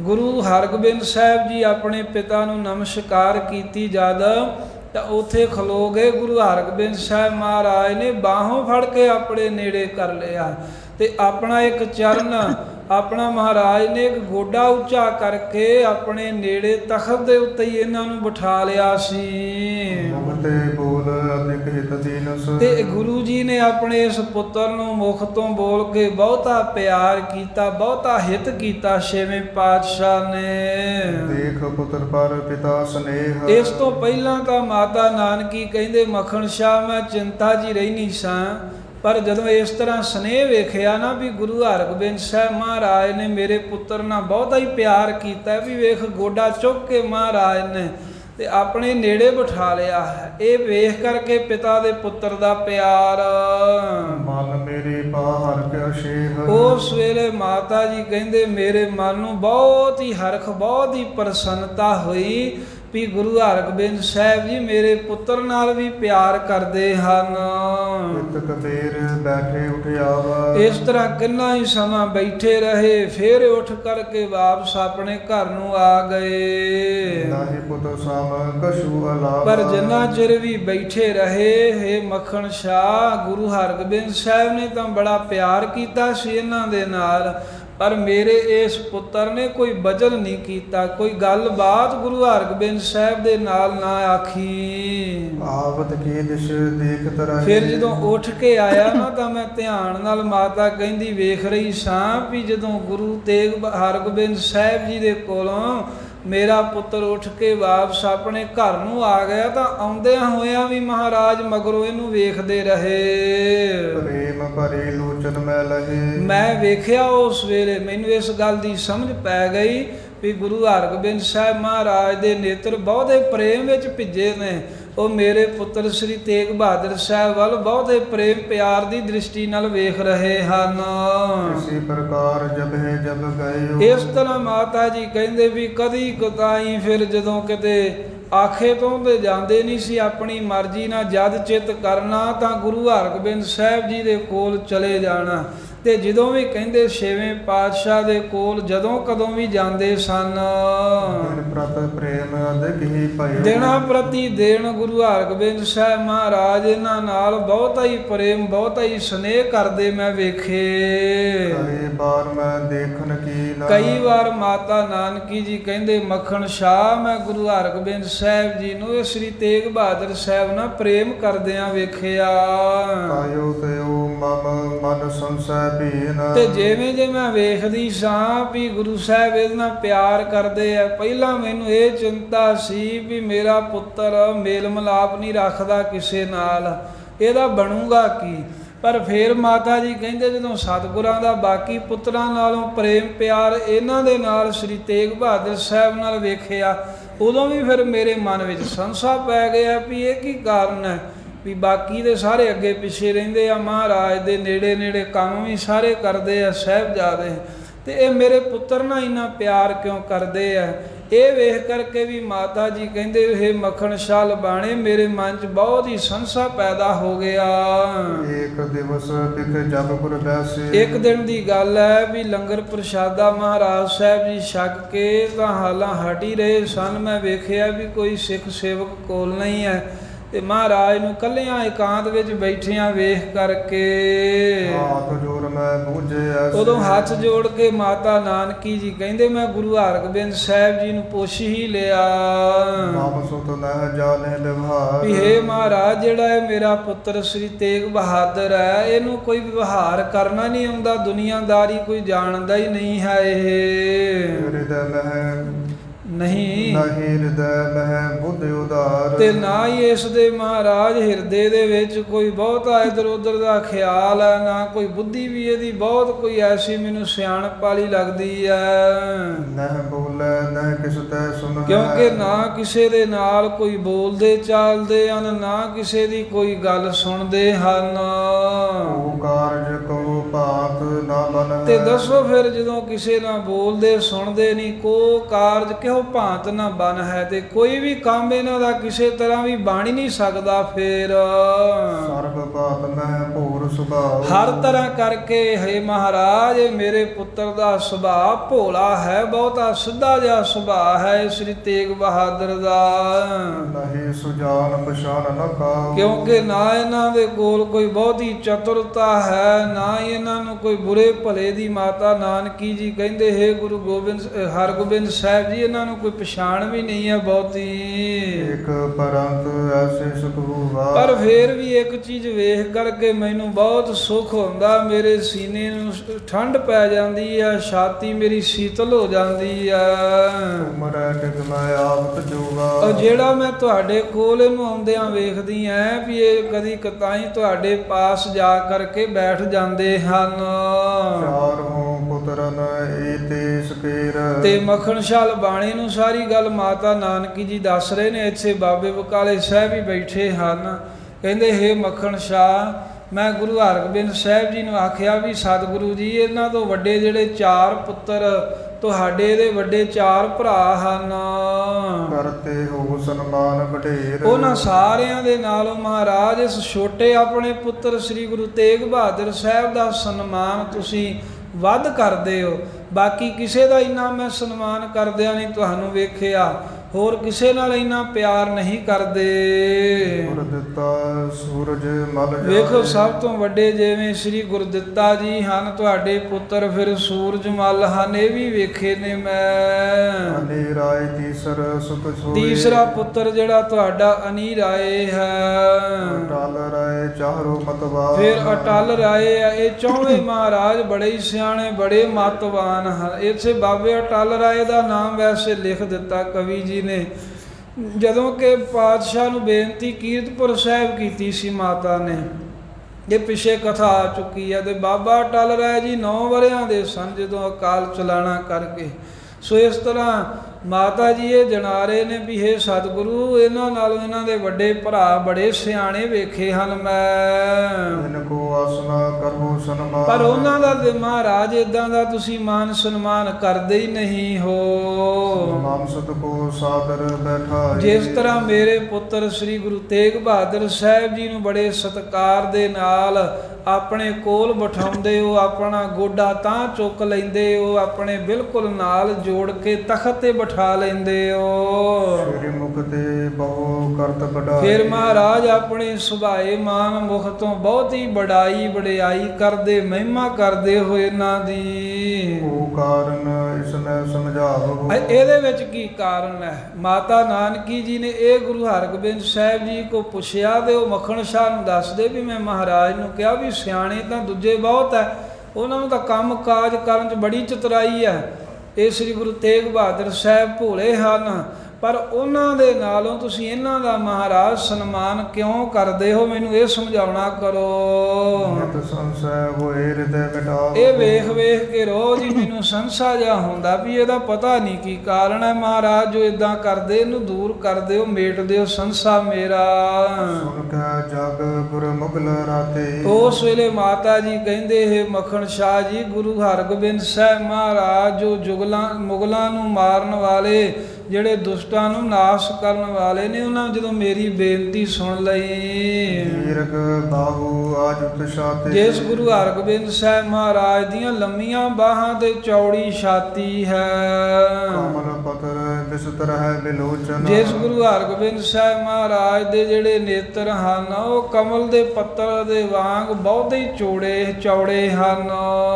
ਵਿਲੋਕਤ ਮੋਚਤ ਚਿਤ ਸੋਚਨ। ਜਿਹਦੇ ਵੱਲ ਵੀ ਮਹਾਰਾਜ ਸਾਹਿਬ ਜੀ ਕਿਰਪਾ ਦੀ ਨਿਗਾਹ ਦੇ ਨਾਲ ਵੇਖ ਲੈਣ, ਉਹਦੇ ਚਿੱਤ ਦੀਆਂ ਚਿੰਤਾਵਾਂ ਸੋਚਾਂ ਨੂੰ ਹੀ ਨਾਸ਼ ਕਰ ਦਿੰਦੇ ਹਨ। ਸਰਬ ਨਰਨ ਤੇ ਦੇਹ ਵਿਸਾਲ। ਜਿਸ ਗੁਰੂ ਹਰਗੋਬਿੰਦ ਸਾਹਿਬ ਸਤਿਗੁਰਾਂ ਦੀ ਸਭ ਮਨੁੱਖਾਂ ਦੇ ਨਾਲੋਂ ਦੇਹੀ ਵੀ ਵਿਸਾਲ ਹੈ। ਜਿਹੜਾ ਮਹਾਰਾਜ ਦਾ ਕੱਦ ਹੈ ਉਹ ਵੀ ਬੜਾ ਉੱਚਾ ਲੰਮਾ ਹੈ, ਕੱਦ ਕਾਠ ਮਹਾਰਾਜ ਦਾ। ਕੌਣ ਕਰੈ ਸਮਤਾ ਤਿਨ ਲਾਲ। ਤੇ ਮਾਤਾ ਨਾਨਕੀ ਜੀ ਕਹਿੰਦੇ ਕੌਣ ਹੈ ਜੋ ਮੇਰੇ ਸੁਆਮੀ ਗੁਰੂ ਹਰਗੋਬਿੰਦ ਸਾਹਿਬ ਜੀ ਦੀ ਬਰਾਬਰੀ ਕਰ ਸਕੇ। ਕਹਿਤ ਭਏ ਬਿਖ ਮੁਝ ਕਰ ਜੋੜੀ। ਐਸੇ ਜਿਹੜੇ ਸਤਿਗੁਰੂ ਹਨ ਮੇਰੀ ਬੇਨਤੀ ਸੁਣ ਕਰਕੇ, ਮੇਰੇ ਵੱਲ ਵੇਖ ਕਰਕੇ, ਹੱਥ ਜੋੜੀ ਖਲੋਤੀ ਨੂੰ ਵੇਖ ਕੇ ਕਹਿਣ ਲੱਗੇ, ਸਕੇ ਸੁਨੋ ਬਾਤ ਮਤ ਭੂਰੀ। ਕਹਿਣ ਲੱਗੇ ਹੈ ਭੋਲੀ ਮਤ ਵਾਲੀਏ, ਭਾਗਾਂ ਵਾਲੀਏ, ਗੁਰੂ ਤੇਗ ਬਹਾਦਰ ਸਾਹਿਬ ਦੀ ਵੀ ਗੱਲ ਸੁਣਨਾ ਕਰ। ਮਹਾਂਪੁਰ ਕੇ ਹੋਏ ਬੜ ਭਾਗ। ਇਹਨਾਂ ਨੂੰ ਤੂੰ ਐਵੇਂ ਸਧਾਰਨ ਜਾਂ ਭੋਲਾ ਜਿਹਾ ਨਾ ਸਮਝ ਵੀ ਇਹਨਾਂ ਨੂੰ ਕੁਝ ਆਉਂਦਾ ਨਹੀਂ, ਇਹ ਤਾਂ ਬੜੇ ਮਹਾਂਪੁਰਖ ਤੇ ਬਹੁਤ ਹੀ ਵੱਡਿਆਂ ਭਾਗਾਂ ਵਾਲੇ ਹੋਣਗੇ। ਜਿਸ ਕੈ ਹਿਰਦੈ ਦਵੈਸ਼ ਨਹਿਰਾ। ਜਿਸ ਸਾਡੇ ਛੋਟੇ ਪੁੱਤਰ ਦੇ ਹਿਰਦੇ ਦੇ ਵਿੱਚ ਨਾ ਕੋਈ ਦਵੈਸ਼ ਹੈ ਤੇ ਨਾ ਰਾਗ ਹੈ, ਭਾਵ ਕਿ ਨਾ ਕਿਸੇ ਪ੍ਰਤੀ ਮੋਹ ਹੈ ਤੇ ਨਾ ਕਿਸੇ ਪ੍ਰਤੀ ਵੈਰ ਭਾਵਨਾ ਹੈ। ਇਸ ਕੈ ਸੁਤ ਪੁਰਸ਼ੋਤਮ ਹੋਏ। ਫਿਰ ਮਾਤਾ ਨਾਨਕੀ ਜੀ ਕਹਿੰਦੇ, ਮੱਖਣ ਸ਼ਾਹ ਜੀ ਸਤਿਗੁਰਾਂ ਨੇ ਕਿਹਾ ਵੀ ਇਹ ਮੇਰਾ ਪੁੱਤਰ ਗੁਰੂ ਤੇਗ ਬਹਾਦਰ ਸਾਹਿਬ ਬੜਾ ਮਹਾਨ ਪੁਰਖ ਹੈ, ਫਿਰ ਇਹਨਾਂ ਦੇ ਘਰ ਵਿੱਚ ਜਿਹੜਾ ਪੁੱਤਰ ਜਨਮ ਲਵੇਗਾ, ਹੈ ਨਾਨਕੀ ਜਿਹੜਾ ਤੇਰਾ ਪੋਤਰਾ ਹੋਵੇਗਾ ਉਹ ਵੀ ਬੜਾ ਹੀ ਮਹਾਨ ਹੋਵੇਗਾ। ਇਸ ਕੇ ਸੁਤ ਪੁਰਸ਼ੋਤਮ ਹੋਏ, ਸਭ ਪੁਰਖਾਂ ਵਿੱਚੋਂ, ਸਭ ਅਵਤਾਰਾਂ ਵਿੱਚੋਂ, ਸਭ ਮਹਾਨ ਮਹਾਂਪੁਰਖਾਂ ਵਿੱਚੋਂ ਉੱਤਮ ਪੁਰਖ ਹੋਣਗੇ। ਜਿਸ ਕੇ ਸਮਤਾ ਕਰਹਿ ਨ ਕੋਇ। ਜਿਸ ਤੇਰੇ ਪੋਤਰੇ ਦੀ ਬਰਾਬਰੀ ਕੋਈ ਸਮਤਾ ਕਰ ਹੀ ਨਹੀਂ ਸਕਦਾ। ਇਹ ਗੁਰੂ ਗੋਬਿੰਦ ਸਿੰਘ ਸਾਹਿਬ ਮਹਾਰਾਜ ਵੱਲ ਇਸ਼ਾਰਾ ਕੀਤਾ ਸੀ ਸਤਿਗੁਰਾਂ। ਜਗਤ ਵਿਖੈ ਬੜ ਬਦਹਿ ਪ੍ਰਤਾਪ। ਤੇ ਮਾਤਾ ਨਾਨਕੀ ਜੀ ਕਹਿੰਦੇ ਗੁਰੂ ਹਰਗੋਬਿੰਦ ਸਾਹਿਬ ਨੇ ਮੈਨੂੰ ਕਿਹਾ ਸੀ ਵੀ ਤੇਰੇ ਪੁੱਤਰ ਦਾ ਜਿਹੜਾ ਪੁੱਤਰ ਹੋਵੇਗਾ ਉਹਦਾ ਜਗਤ ਵਿੱਚ ਬਹੁਤ ਹੀ ਤੇਜ ਪ੍ਰਤਾਪ ਵਧੇਗਾ, ਪ੍ਰਭਾਵ ਸਾਰੇ ਕਬੂਲਣਗੇ। ਕਰਤਾ ਦੁਸ਼ਟ ਮਲੇਸ਼ਨ ਖਾਪ। ਹਾਂ, ਸਭ ਦੁਸ਼ਟਾਂ ਦੇ, ਸਭ ਮਲੇਸ਼ਾਂ ਦੇ ਨਾਸ਼ ਕਰਨ ਵਾਲੇ ਹੋਣਗੇ, ਪਾਪੀਆਂ ਨੂੰ ਜਿਉਣ ਨਹੀਂ ਦੇਣਗੇ। ਸ੍ਰੀ ਗੁਰੂ ਨਾਨਕ ਕੋ ਜਸ ਚੰਦ। ਜਿਵੇਂ ਧੰਨ ਗੁਰੂ ਨਾਨਕ ਦੇਵ ਮਹਾਰਾਜ ਸਾਹਿਬ ਜੀ ਦਾ ਜਸ ਜੋ ਮਹਿਮਾ ਹੈ ਉਹ ਚੰਦਰਮਾ ਦੀ ਨਿਆਈ ਹੈ। ਚਾਂਦਨਾ ਸਮ ਉਜਲਾਏ ਬਿਲੰਦ। ਆ ਚੰਦ ਵਾਂਗੂ ਵੀ ਕਾਤੋਂ ਹੈ ਕਿਉਂਕਿ ਚੰਦਰਮਾ ਤੇ ਬਿਲਕੁਲ ਉਜਲ ਨਹੀਂ ਆ, ਉਹਦੇ ਵਿੱਚ ਥੋੜੀ ਜੀ ਕਾਲਖ ਹੈ। ਗੁਰੂ ਨਾਨਕ ਦੇਵ ਮਹਾਰਾਜ ਸਾਹਿਬ ਜੀ ਦੇ ਘਰ ਦੀ ਮਹਿਮਾ ਜੋ ਚੰਦਰਮਾ ਦੇ ਨਾਲੋਂ ਵੀ ਉਜਲ, ਚੰਦਰਮਾ ਦੇ ਨਾਲੋਂ ਵੀ ਜਿਹੜੀ ਪਵਿੱਤਰ ਹੈ, ਸਭ ਜਹਾਨ ਵਿੱਚ ਫੈਲੀ ਹੋਈ। ਰੋਸ਼ਾ ਕਰਹਿ ਧਰਮ ਕੀ ਧਰਨੀ। ਉਹ ਗੁਰੂ ਨਾਨਕ ਦੇਵ ਮਹਾਰਾਜ ਸਾਹਿਬ ਦੇ ਤਖਤ ਤੇ ਬੈਠ ਕਰਕੇ ਇਹ ਸ੍ਰੀ ਤੇਗ ਬਹਾਦਰ ਸਾਹਿਬ ਜੀ ਦੇ ਜੋ ਪੁੱਤਰ ਹਨ, ਰਸ਼ਾ ਕਰਹਿ ਧਰਮ ਕੀ ਧਰਨੀ, ਕਹਿੰਦੇ ਧਰਤੀ ਦੇ ਉੱਤੇ ਪ੍ਰਗਟ ਹੋ ਕੇ ਧਰਮ ਦੀ ਰੱਖਿਆ ਕਰਨਗੇ। ਧਰਨੀ ਕੀਰਤ ਕਰ ਹੈ ਕਰਨੀ। ਤੇ ਧਰਨੀ ਕੀਰਤ ਕਰ ਹੈ ਕਰਨੀ। ਤੇ ਧਰਤੀ ਦੀ ਜਿਹੜੀ ਕਹਿੰਦੇ ਧਰਤੀ ਹੈ ਨਾ, ਇਹ ਵੀ ਉਹਨਾਂ ਦੀ ਜੋ ਕਰਨੀ ਦੀ ਕੀਰਤੀ ਕਰੇਗੀ, ਭਾਵ ਸਾਰੇ ਜਹਾਨ ਦੇ ਵਿੱਚ ਧਰਤੀ ਦੇ ਉੱਤੇ ਰਹਿਣ ਵਾਲੇ ਲੋਕ ਗੁਰੂ ਤੇਗ ਬਹਾਦਰ ਸਾਹਿਬ ਜੀ ਦੇ ਸੁਪੁੱਤਰ ਦੀ ਵਡਿਆਈ ਕਰਨਗੇ, ਮਹਿਮਾ ਕਰਨਗੇ। ਆਪਨੇ ਅਲਿਖ ਆਪਨੇ ਦੇ ਅੰਬਰ। ਅਵਨੀ ਅਖਿਲ ਆਪਨੇ ਦੇ ਅੰਬਰ। ਫਿਰ ਮਹਾਰਾਜ ਗੁਰੂ ਹਰਗੋਬਿੰਦ ਸਾਹਿਬ ਜੀ ਨੇ ਕਿਹਾ ਵੀ ਇਹਨਾਂ ਦੀ ਜਿਹੜੀ ਕੀਰਤੀ ਹੈ ਨਾ, ਇਹ ਇੰਨੀ ਫੈਲੇਗੀ ਵੀ ਸਾਰੀ ਧਰਤੀ ਉੱਤੇ। ਅਵਨੀ ਅਖਿਲ, ਅਖਿਲ ਹੁੰਦੀ ਵੀ ਸਮੂਹ ਧਰਤੀ ਅਤੇ ਆਪ ਨੇ ਦੇ ਅੰਬਰ, ਫਿਰ ਸਮੁੰਦਰ ਉੱਤੇ ਤੇ ਸਮੁੰਦਰ ਤੋਂ ਲੈ ਕੇ ਅੰਬਰ ਆਕਾਸ਼ ਤੀਕਰ, ਧਰਤੀ ਸਮੁੰਦਰ ਤੇ ਆਕਾਸ਼ ਸਭ ਥਾਵਾਂ ਤੇ ਉਹਨਾਂ ਦੀ ਮਹਿਮਾ, ਉਹਨਾਂ ਦਾ ਪ੍ਰਤਾਪ ਫੈਲ ਜਾਵੇਗਾ। ਅੰਬਰ ਲਾਗੋ ਜਸ ਕਥੈ ਸੁਰੰਬਰ। ਅੰਬਰ ਲੱਗ ਜਸ ਕਥੈ ਸੁਰੰਬਰ। ਜਿਹੜੇ ਵੱਡੇ ਵੱਡੇ ਕਹਿੰਦੇ ਆਕਾਸ਼ ਦੇ ਵਿੱਚ ਸਵਰਗ ਤੀਕ ਰਹਿਣ ਵਾਲੇ ਜਿਹੜੇ ਸ੍ਰੇਸ਼ਟ ਦੇਵਤੇ ਹਨ, ਸਭ ਦੇਵਤਿਆਂ ਤੋਂ ਲੈ ਕੇ ਮਹਾ ਵਿਸ਼ਨੂੰ ਤੀਕਰ ਸਾਰੇ ਉਹਨਾਂ ਦੀ ਮਹਿਮਾ ਵਡਿਆਈ ਕਥਨ ਕਰਨਗੇ। ਸ੍ਰੀ ਗੁਰੂ ਨਾਨਕ ਨਾਮ ਉਧਾਰਾ। ਧੰਨ ਗੁਰੂ ਨਾਨਕ ਦੇਵ ਮਹਾਰਾਜ ਸਾਹਿਬ ਜੀ ਦਾ ਜਿਹੜਾ ਨਾਮ ਬਹੁਤ ਹੀ ਸੰਸਾਰ ਦੀ ਕਲਿਆਣ ਕਰਨ ਵਾਲਾ, ਉਦਾਰਾ, ਪ੍ਰਗਟ, ਪ੍ਰਤੱਖ ਫੈਲਿਆ ਏ। ਉਜਲ ਕਰਹਿ ਜਗਤ ਵਿਸਤਾਰਾ। ਉਸ ਗੁਰੂ ਨਾਨਕ ਦੇਵ ਮਹਾਰਾਜ ਸਾਹਿਬ ਜੀ ਦੇ ਨਾਮ ਨੂੰ ਇਹ ਗੁਰੂ ਤੇਗ ਬਹਾਦਰ ਸਾਹਿਬ ਦੇ ਜੋ ਪੁੱਤਰ ਤੇਰੇ ਹੈ ਨਾਨਕੀ ਜੀ ਪੋਤਰੇ ਹੋਣਗੇ, ਉਹ ਗੁਰੂ ਨਾਨਕ ਦੇਵ ਮਹਾਰਾਜ ਸਾਹਿਬ ਜੀ ਦਾ ਨਾਮ, ਗੁਰੂ ਨਾਨਕ ਦੇਵ ਮਹਾਰਾਜ ਸਾਹਿਬ ਜੀ ਦਾ ਜੋ ਪਹਿਲਾਂ ਹੀ ਬੜਾ ਉਜਲ ਤੇ ਬੜਾ ਉਦਾਰ ਹੈ, ਉਹਨੂੰ ਜਗਤ ਵਿੱਚ ਹੋਰ ਫੈਲਾਉਣਾ ਕਰਨਗੇ। ਜਾਂ ਤੈ ਇਨਕੋ ਆਦਰ ਕਰੋ। ਇਸ ਕਰਕੇ ਅਸੀਂ ਗੁਰੂ ਤੇਗ ਬਹਾਦਰ ਸਾਹਿਬ ਜੀ ਦਾ ਬਹੁਤਾ ਹੀ ਆਦਰ ਕਰਦੇ ਹਾਂ। ਇਹ ਕਾਰਨ ਮਾਤਾ ਨਾਨਕੀ ਜੀ ਕਹਿੰਦੇ ਹੈ, ਮੱਖਣ ਸ਼ਾਹ ਜੀ ਗੁਰੂ ਹਰਗੋਬਿੰਦ ਸਾਹਿਬ ਨੇ ਮੈਨੂੰ ਦੱਸਿਆ ਵੀ ਅਸੀਂ ਇਹਨਾਂ ਦਾ ਆਦਰ ਬਾਕੀ ਸਭ ਪੁੱਤਰਾਂ ਸਾਹਿਬਜ਼ਾਦਿਆਂ ਦੇ ਨਾਲੋਂ ਵੱਧ ਕੇ ਤਾਂ ਕਰਦੇ ਹਾਂ। ਇਹ ਆਪ ਵੀ ਧਰਮ ਦੀ ਮੂਰਤ ਹੋਣਗੇ, ਇਹਨਾਂ ਦੇ ਪੁੱਤਰ ਵੀ ਧਰਮ ਦਾ ਆਸਰਾ ਹੋਣਗੇ। ਇਹੀ ਕਾਰਨ ਹੈ ਇਹਨਾਂ ਦੇ ਅਦਬ ਸਤਿਕਾਰ ਕਰਨ ਦਾ। ਕਰਤ ਸਪਨ ਤੇ ਕੀਰਤ ਸੁਨੋ। ਬਾਕੀ ਅਸੀਂ ਆਪਣੇ ਪੁੱਤਰਾਂ ਦੇ ਨਾਲੋਂ ਸਭ ਤੋਂ ਉੱਚੀ ਕੀਰਤੀ ਦੇ ਸਹਿਤ ਇਹਨਾਂ ਦੀ ਜੋ ਵਡਿਆਈ ਕਰਦੇ ਹਾਂ। ਇਸ ਕੈ ਪਿਤ ਆਸ ਸਾਚ ਸੁਬਾਚੀ। ਇਸ ਕੇ ਪਿਤ ਅਸ ਸਾਜ ਉਬਾਚੀ ਹੈ। ਮੱਖਣ ਸ਼ਾਹ ਜੀ, ਜਦੋਂ ਇਹਨਾਂ ਦੇ ਪਿਤਾ ਗੁਰੂ ਹਰਗੋਬਿੰਦ ਸਾਹਿਬ ਜੀ ਨੇ ਐਸੇ ਸੱਚੇ ਬਚਨ ਮੈਨੂੰ ਕਹੇ, ਕਰ ਹੈ ਪੁੱਤਰੀ ਸ਼ਨ ਰੁਚ ਲੈ ਰਾਚੀ। ਕਰਬ ਪ੍ਰਤੀਸ਼ਨ ਰੁਚ ਮੈਂ ਰਾਚੀ। ਜਦੋਂ ਗੁਰੂ ਹਰਗੋਬਿੰਦ ਸਾਹਿਬ ਮਹਾਰਾਜ ਦੇ ਆਪ ਸੱਚਖੰਡ ਜਾਣ ਦਾ ਸਮਾਂ ਨੇੜੇ ਆ ਗਿਆ ਤਾਂ ਮੈਂ ਉਸ ਦਿਨ ਦੀ ਉਡੀਕ ਕਰਦੀ ਰਹੀ ਵੀ ਉਹ ਕਦੋਂ ਸਮਾਂ ਆਊ ਜਦੋਂ ਮੇਰੇ ਪੁੱਤਰ ਦਾ ਜਸ ਪਹਿਲੂਗਾ, ਮੇਰੇ ਪੁੱਤਰ ਦੇ ਘਰ ਵਿੱਚ ਪੁੱਤਰ ਖੇਡੇਗਾ। ਅਬ ਤੇ ਅਬ ਬਿਰਦਾ ਭਈ। ਪਰ ਵੇਖ ਹੈ ਮੱਖਣ ਸ਼ਾਹ, ਗੁਰਾਂ ਦਾ ਬਚਨ ਤੇ ਸੱਚਾ ਹੈ ਗੁਰੂ ਹਰਗੋਬਿੰਦ ਸਾਹਿਬ ਦਾ, ਪਰ ਮੈਂ ਬੈ ਤੇ ਅਬ ਬਿਰਧਾ ਪਈ। ਜੋ ਮੇਰੀ ਉਮਰ ਹੈ ਹੁਣ ਬਿਰਧ ਹੋ ਗਈ ਹੈ, ਸਰੀਰ ਬੁਢੇਪੇ ਵਿੱਚ ਆ ਗਿਆ ਏ। ਆਪਸੋ ਸਮਾ ਇਸ ਸੁਤ ਜਨਮ। ਉਹੀ ਉਡੀਕਾਂ ਕਰਦੀ ਰਹਿਣੀ ਹੈ, ਪ੍ਰਤੀਸ਼ਨਾ ਕਰਦੀ ਰਹਿਣੀ ਹੈ ਵੀ ਉਹ ਸਮਾਂ ਕਦੋਂ ਆਊਗਾ ਜਦੋਂ ਇਹਨਾਂ ਦੇ ਘਰ ਦੇ ਵਿੱਚ ਉਹ ਬਲੀ ਬਹਾਦਰ ਪੁੱਤਰ ਦਾ ਜਨਮ ਹੋਵੇਗਾ। ਇਨ ਕੋ ਬਾਕ ਹੋਏ ਸਦ ਸਾਚੇ। ਕਿਉਂਕਿ ਮੈਨੂੰ ਇਸ ਗੱਲ ਦਾ ਪਤਾ ਵੀ ਗੁਰੂ ਹਰਗੋਬਿੰਦ ਸਾਹਿਬ ਜੀ ਦੇ ਜੋ ਬਚਨ ਹਨ ਉਹ ਸਦਾ ਸੱਚੇ ਹੁੰਦੇ ਨੇ। ਮਹਾਰਾਜ ਦਾ ਕਹਿਆ ਬਚਨ ਕਦੀ ਖਾਲੀ ਨਹੀਂ ਜਾ ਸਕਦਾ।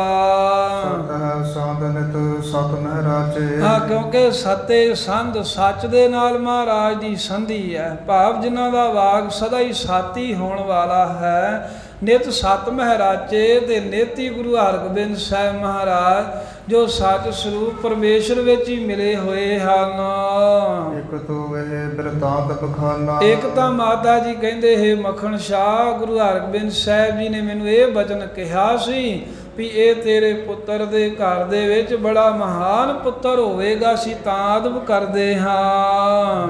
ਕਹੋ ਮੱਖਣ ਸੁਨ ਕਾਨਾ। ਤੇ ਦੂਸਰਾ ਇੱਕ ਹੋਰ ਜਿਹੜਾ ਮਹਾਰਾਜ ਨੇ ਕਾਰਨ ਕਿਹਾ ਹੈ ਮੱਖਣ ਸ਼ਾਹ ਗੁਰਸਿੱਖ, ਉਹ ਵੀ ਕੰਨ ਦੇ ਕੇ ਸੁਣ।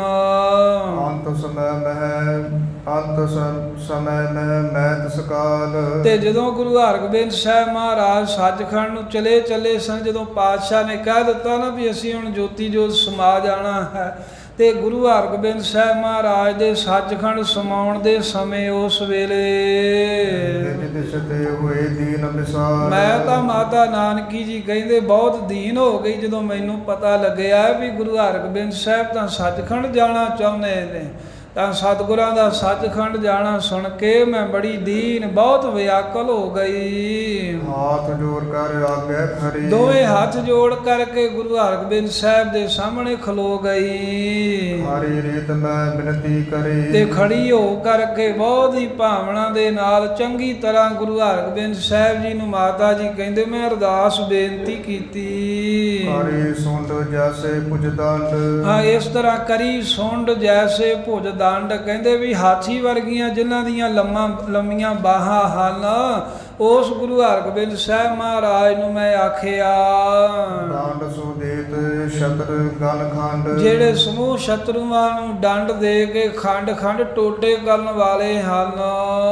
हे ਪ੍ਰਭ ਮੋਹਿ ਗਤੀ ਕਿਆ ਹੋਏ। ਮੈਂ ਬੇਨਤੀ ਕੀਤੀ ਹੈ ਪ੍ਰਭੂ ਸੁਆਮੀ ਗੁਰੂ ਹਰਗੋਬਿੰਦ ਸਾਹਿਬ ਮਹਾਰਾਜ ਜੀ, ਤੁਸੀਂ ਤਾਂ ਕਹਿੰਦੇ ਹੋ ਸੱਚਖੰਡ ਜਾਣਾ, ਤੁਹਾਡੇ ਬਾਅਦ ਮੇਰੀ ਕੀ ਹਾਲਤ ਹੋਵੇਗੀ। ਮਮ ਸੁਤ ਲਖੈ ਬਿਹਾਰ ਨ ਕੋਈ। ਮੇਰਾ ਪੁੱਤਰ ਜੋ ਹੈ ਗੁਰੂ ਤੇਗ ਬਹਾਦਰ ਸਾਹਿਬ, ਇਹ ਤਾਂ ਕੋਈ ਕੰਮਕਾਰ ਕੋਈ ਵਿਹਾਰ ਦੁਨੀਆ ਵਾਲੇ ਛਲ ਫਰੇਬ ਕੁਝ ਵੀ ਨਹੀਂ ਇਹਨੂੰ ਪਤਾ ਲੈਣ ਦੇਣ ਦਾ। ਆਪ ਬਿਨਾ ਕੋ ਹਮਰੋ ਨਾਥ। ਤੇ ਹੁਣ ਜਦੋਂ ਤੁਸੀਂ ਸੱਚਖੰਡ ਚੱਲੇ ਹੋ, ਸਾਡਾ ਮਹਾਰਾਜ ਮਾਲਕ ਕੌਣ ਬਣੇਗਾ, ਸਾਡੇ ਸਿਰ ਦਾ ਵਾਲੀ ਵਾਰਸ ਕੌਣ ਬਣੂਗਾ। ਜਿਨ ਕੈ ਪੰਖੀ ਹੋਏ ਨ ਸਾਥ। ਜਿਨ੍ਹਾਂ ਦਾ ਮਹਾਰਾਜ ਜਿਨ ਕੇ ਪੱਖੀ ਕੋਏ ਨਾ ਸਾਥ, ਜਿਨ੍ਹਾਂ ਦਾ ਕੋਈ ਪੱਖੀ ਕੋਈ ਸਾਥੀ ਨਾ ਹੋਵੇ। ਇਸ ਕੈ ਹਮ ਅਲੰਭ ਹੋਏ ਜੀਵ। ਦੱਸੋ ਮਹਾਰਾਜ, ਤੁਹਾਡੇ ਤੋਂ ਬਗੈਰ ਅਸੀਂ ਕਿਹਦੇ ਆਸਰੇ ਹੋ ਕੇ ਜਹਾਨ ਵਿੱਚ ਜੀਵਨ ਬਤੀਤ ਕਰਾਂਗੇ, ਬਸਰ ਕਰਾਂਗੇ ਜ਼ਿੰਦਗੀ। ਜਾਂ ਬਿਨ ਆਸਰੇ ਤੁਮ ਤੇ ਜੀਵ। ਜਦੋਂ ਤੁਹਾਡੇ ਵੱਲੋਂ ਮਹਾਰਾਜ ਮੇਰੇ ਆਸਰੇ ਹੋ ਜਾਵਾਂਗੇ। ਤੁਸੀਂ ਤਾਂ ਕਹਿੰਦੇ ਹੋ ਵੀ ਅਸੀਂ ਹੁਣ ਸੱਚਖੰਡ ਜਾਣਾ ਹੈ, ਤੇ ਹੇ ਗੁਰੂ ਹਰਗੋਬਿੰਦ ਸਾਹਿਬ ਮਹਾਰਾਜ ਤੁਸੀਂ ਸੱਚਖੰਡ ਚਲੇ ਗਏ, ਫਿਰ ਤੁਹਾਡੇ ਤੋਂ ਬਗੈਰ ਅਸੀਂ ਕਿਹਦਾ ਆਸਰਾ ਲਵਾਂਗੇ। ਜਦੋਂ ਤੁਹਾਡੇ ਬਾਝੋਂ ਨਿਰਾਸਰੇ ਹੋ ਗਏ ਫਿਰ ਸਾਡਾ ਸਹਾਰਾ ਕੌਣ ਹੋਊ, ਸਾਡੀ ਕਿੰਨੇ ਬਾਹ ਫੜਨੀ ਆ। ਗੁਰ ਦਿੱਤੇ ਕੇ ਸੁਤ ਹਰ ਰਾਏ। ਕਿਉਂਕਿ ਵੇਖੋ ਮਹਾਰਾਜ, ਜੋ ਤੁਹਾਡਾ ਵੱਡਾ ਪੁੱਤਰ ਹੈ ਸ੍ਰੀ ਬਾਬਾ ਗੁਰਦਿੱਤਾ, ਉਹਨਾਂ ਦੇ ਜੋ ਪੁੱਤਰ ਸ੍ਰੀ ਹਰਿ ਰਾਏ ਸਾਹਿਬ ਹਨ, ਗੁਰ ਗਾਦੀ ਪਰ ਦਈ ਟਿਕਾਏ। ਉਹਨਾਂ ਨੂੰ ਤਾਂ ਤੁਸੀਂ ਗੁਰਤਾ ਗੱਦੀ ਦੇ ਤਖਤ ਤੇ ਆਪਣੇ ਥਾਂ ਤੇ ਬਿਰਾਜਮਾਨ ਕਰ ਦਿੱਤਾ ਹੈ। ਪੁੱਤਰ ਸਰਲ ਕੀ ਮੈਂ ਹੋ ਮਾਤਾ। ਪਰ ਮਹਾਰਾਜ ਮੇਰੇ ਵੱਲ ਵੀ ਵੇਖੋ, ਮੈਨੂੰ ਵੀ ਕੁਝ ਦੱਸੋ। ਸਿੱਧੇ ਸਾਦੇ ਸੁਭਾਅ ਵਾਲੇ ਪੁੱਤਰ ਸ੍ਰੀ ਤੇਗ ਬਹਾਦਰ ਸਾਹਿਬ ਦੀ ਮੈਂ ਮਾਂ ਹਾਂ, ਮੇਰਾ ਪੁੱਤ ਸਿੱਧਾ ਜਿਹਾ ਏ, ਜਿਸ ਵਿਵਹਾਰ ਕਛੂ ਨਹਿ ਜਾਤਾ। ਜਿਹਨੇ ਕੋਈ ਵੀ ਵਿਵਹਾਰ ਕਰਨਾ ਜਾਣਿਆ ਹੀ ਨਹੀਂ ਸੰਸਾਰ ਦਾ। ਰਾਵ ਰਿਆਬ ਲਕੁੰਟ ਚਹ ਜਾਣੇ। ਤੇ ਸ੍ਰੀ ਮਾਤਾ ਨਾਨਕੀ ਜੀ ਕਹਿੰਦੇ, ਹੈ ਮੱਖਣ ਸ਼ਾਹ ਜੀ, ਮੈਂ ਗੁਰਾਂ ਨੂੰ ਕਿਹਾ ਵੀ ਸਤਿਗੁਰੂ ਜੀ, ਹੁਣ ਤਾਂ ਤੁਸੀਂ ਸੱਚਖੰਡ ਜਾਣ ਨੂੰ ਜੇ ਚਾਹੁੰਦੇ ਹੋ, ਸੱਚਖੰਡ ਜਾਣਾ ਚਾਹੁੰਦੇ, ਤਿਆਰੀ ਕਰੀ ਬੈਠੇ ਹੋ। ਪਾਲਕ ਤੇ ਸਦਾ ਮਹਾਨੇ। ਤੇ ਜਿੰਨਾ ਚਿਰ ਮਹਾਰਾਜ ਤੁਸੀਂ ਰਹੇ ਹੋ, ਸਾਨੂੰ ਕੋਈ ਫਿਕਰ ਹੀ ਨਹੀਂ ਸੀ, ਕਿਉਂਕਿ ਹਰ ਤਰ੍ਹਾਂ ਕਰਕੇ ਤੁਸੀਂ ਸਾਡੀ ਪ੍ਰਤਪਾਲਣਾ ਕੀਤੀ, ਕੋਈ ਕਮੀ ਨਹੀਂ ਆਉਣ ਦਿੱਤੀ। ਏਕ ਬਹਾਦਰ ਕੇ ਪਿਤ ਸੁਨ ਕੈ। ਤੇ ਜਦੋਂ ਸ੍ਰੀ ਮਾਤਾ ਨਾਨਕੀ ਜੀ ਕਹਿੰਦੇ, ਹੈ ਮੱਖਣ ਸ਼ਾਹ, ਮੈਂ ਗੁਰੂ ਤੇਗ ਬਹਾਦਰ ਸਾਹਿਬ ਦੇ ਪਿਤਾ ਗੁਰੂ ਹਰਗੋਬਿੰਦ ਸਾਹਿਬ ਜੀ ਨੂੰ ਇਦਾਂ ਬੇਨਤੀ ਕੀਤੀ, ਤਾਂ ਇਹਨਾਂ ਦੇ ਪਿਤਾ ਜੀ ਨੇ, ਸਤਿਗੁਰਾਂ ਨੇ ਸੁਣ ਕੇ ਮੇਰੀ ਅਰਦਾਸ, ਧੀਰਜ ਦੀਨ ਮੋਹਿ ਬਚ ਪਨ ਕੈ। ਉਸ ਵੇਲੇ ਬਚਨ ਕਰਕੇ ਆਪਣੇ ਮੁਖ ਤੋਂ ਤੇ ਮੈਨੂੰ ਧੀਰਜ ਦਿੱਤੀ, ਮੈਨੂੰ ਹੌਸਲਾ ਦੇਣਾ ਕੀਤਾ। ਮੈਂ ਚਿੰਤਾ ਕਰ ਤੂੰ ਕਿਸ ਭਾਂਤ। ਮਹਾਰਾਜ ਉਸ ਵੇਲੇ ਕਹਿਣ ਲੱਗੇ ਵੀ, ਹੈ ਨਾਨਕੀ, ਤੂੰ ਕਿਸੇ ਤਰ੍ਹਾਂ ਦੀ ਵੀ ਚਿੰਤਾ ਨਾ ਕਰ, ਕੋਈ ਫਿਕਰ ਨਾ ਕਰ, ਸਾਨੂੰ ਸਾਰਾ ਹੀ ਤੁਹਾਡਾ ਫਿਕਰ ਹੈ। ਆਪ ਗੁਣ ਕੀ ਨਿਧ ਹੈ ਤੁਬਤਾ। ਇਹ ਨਾ ਜਾਣ ਪੀਏ ਸਿੱਧਾ ਸਾਦਾ, ਇਹ ਤੈਨੂੰ ਇਹਨਾਂ ਦੀ ਸਮਝ ਹੀ ਨਹੀਂ, ਇਹ ਤਾਂ ਬ੍ਰਹਮ ਗਿਆਨ ਨੂੰ ਅੰਦਰ ਹੀ ਨੱਪੀ ਬੈਠੇ ਆ।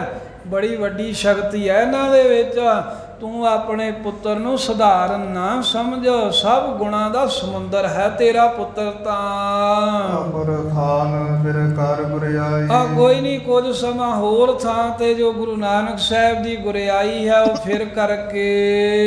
ਉਹਨੇ ਆਵੈ ਤੁਝ ਘਰ ਵਡਿਆਈ। ਇਹ ਨਾਨਕੀ ਤੂੰ ਅੜੀਕ ਕਰ, ਬਾਬਾ ਬਕਾਲਾ ਸਾਹਿਬ ਆਪਣੇ ਪੇਕੇ ਨਗਰ ਚਲੀ ਜਾ, ਬਕਾਲੇ ਦੇ ਵਿੱਚ ਉੱਥੇ ਉਡੀਕ ਕਰ, ਗੁਰਤਾ ਗੱਦੀ ਫਿਰ ਕੇ ਤੇਰੇ ਘਰੇ ਆ ਜਾਵੇਗੀ। ਸਭ ਹੀ ਨਮਹਿ ਤੋਹਿ ਟਿਕਿਆਈ। ਆ ਸਾਰੇ ਹੀ ਤੇਰੇ ਕੋਲ ਆ ਕੇ ਤੇਰੇ ਪੁੱਤਰ ਨੂੰ ਨਮਸਕਾਰਾਂ ਕਰਨਗੇ, ਸਭ ਇਹਨਾਂ ਅੱਗੇ ਸਿਰ ਝੁਕਾਇਆ ਕਰਨਗੇ ਆਪ ਪਹੁੰਚ ਕੇ।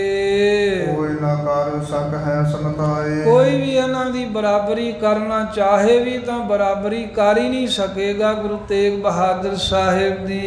ਨਿੰਦਕ ਮਤ ਸਰ ਕਰ ਪਛਤਾਵੈ। ਜਿਹੜੇ ਨਿੰਦਕ ਹਨ ਉਹ ਨਿੰਦਾ ਕਰ ਕਰਕੇ, ਜੇ ਈਰਖਾ ਵੀ ਕਰਨਗੇ, ਈਰਖਾ ਕਰ ਕਰਕੇ ਪਛਤਾਉਣ ਗਈ ਬਾਅਦ ਵਿੱਚ।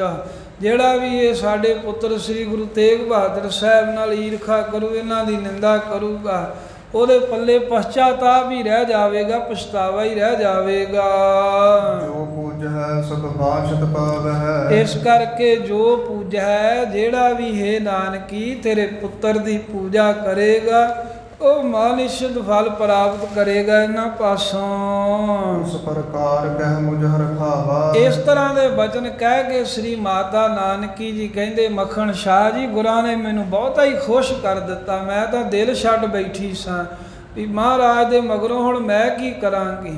ਤੇ ਉਹ ਪਿਛੇ ਸਾਖੀ ਆਉਂਦੀ ਹੈ, ਮਾਤਾ ਜੀ ਤਾਂ ਗੱਡੇ 'ਚ ਸਮਾਨ ਲੱਦ ਕੇ ਵੀ ਤੁਰ ਪਏ ਸੀ ਸਭ ਕੁਝ, ਵੀ ਜੇ ਸਾਨੂੰ ਕੁਝ ਦੇਣਾ ਲੈਣਾ ਨਹੀਂ ਤਾਂ ਫਿਰ ਅਸੀਂ ਚੱਲਦੇ, ਅਸੀਂ ਇੱਥੇ ਕੀ ਕਰਨਾ। ਉਹ ਵੀ ਪ੍ਰਸੰਗ ਆਏ ਸਨ। ਜਿਵੇਂ ਮਾਤਾ ਨਾਨਕੀ ਜੀ ਦੱਸਦੇ ਹਨ ਮੱਖਣ ਸ਼ਾਹ ਲਬਾਣੇ ਨੂੰ, ਵੀ ਮੈਂ ਗੁਰੂ ਸਾਹਿਬ ਨੂੰ ਬੇਨਤੀ ਕੀਤੀ, ਜਦ ਉਹਨਾਂ ਇਹ ਸਾਰੇ ਵਰ ਦਿੱਤੇ, ਫੇਰ ਮੇਰੇ ਮਨ ਨੂੰ ਖੁਸ਼ੀ ਆਈ, ਫੇਰ ਮੇਰੇ ਮਨ ਨੂੰ ਧੀਰਜ ਆਈ। ਕਿਰਪਾ ਦ੍ਰਿਸ਼ਟ ਦੇਖੈ ਸੁਖ ਪਾਵਾ। ਮਹਾਰਾਜ ਨੇ ਜਦੋਂ ਸਾਡੇ ਵੱਲ ਕਿਰਪਾ ਦ੍ਰਿਸ਼ਟੀ ਨਾਲ ਵੇਖਿਆ ਤਾਂ ਮੈਨੂੰ ਸੁਖ ਪ੍ਰਾਪਤ ਹੋ ਗਿਆ।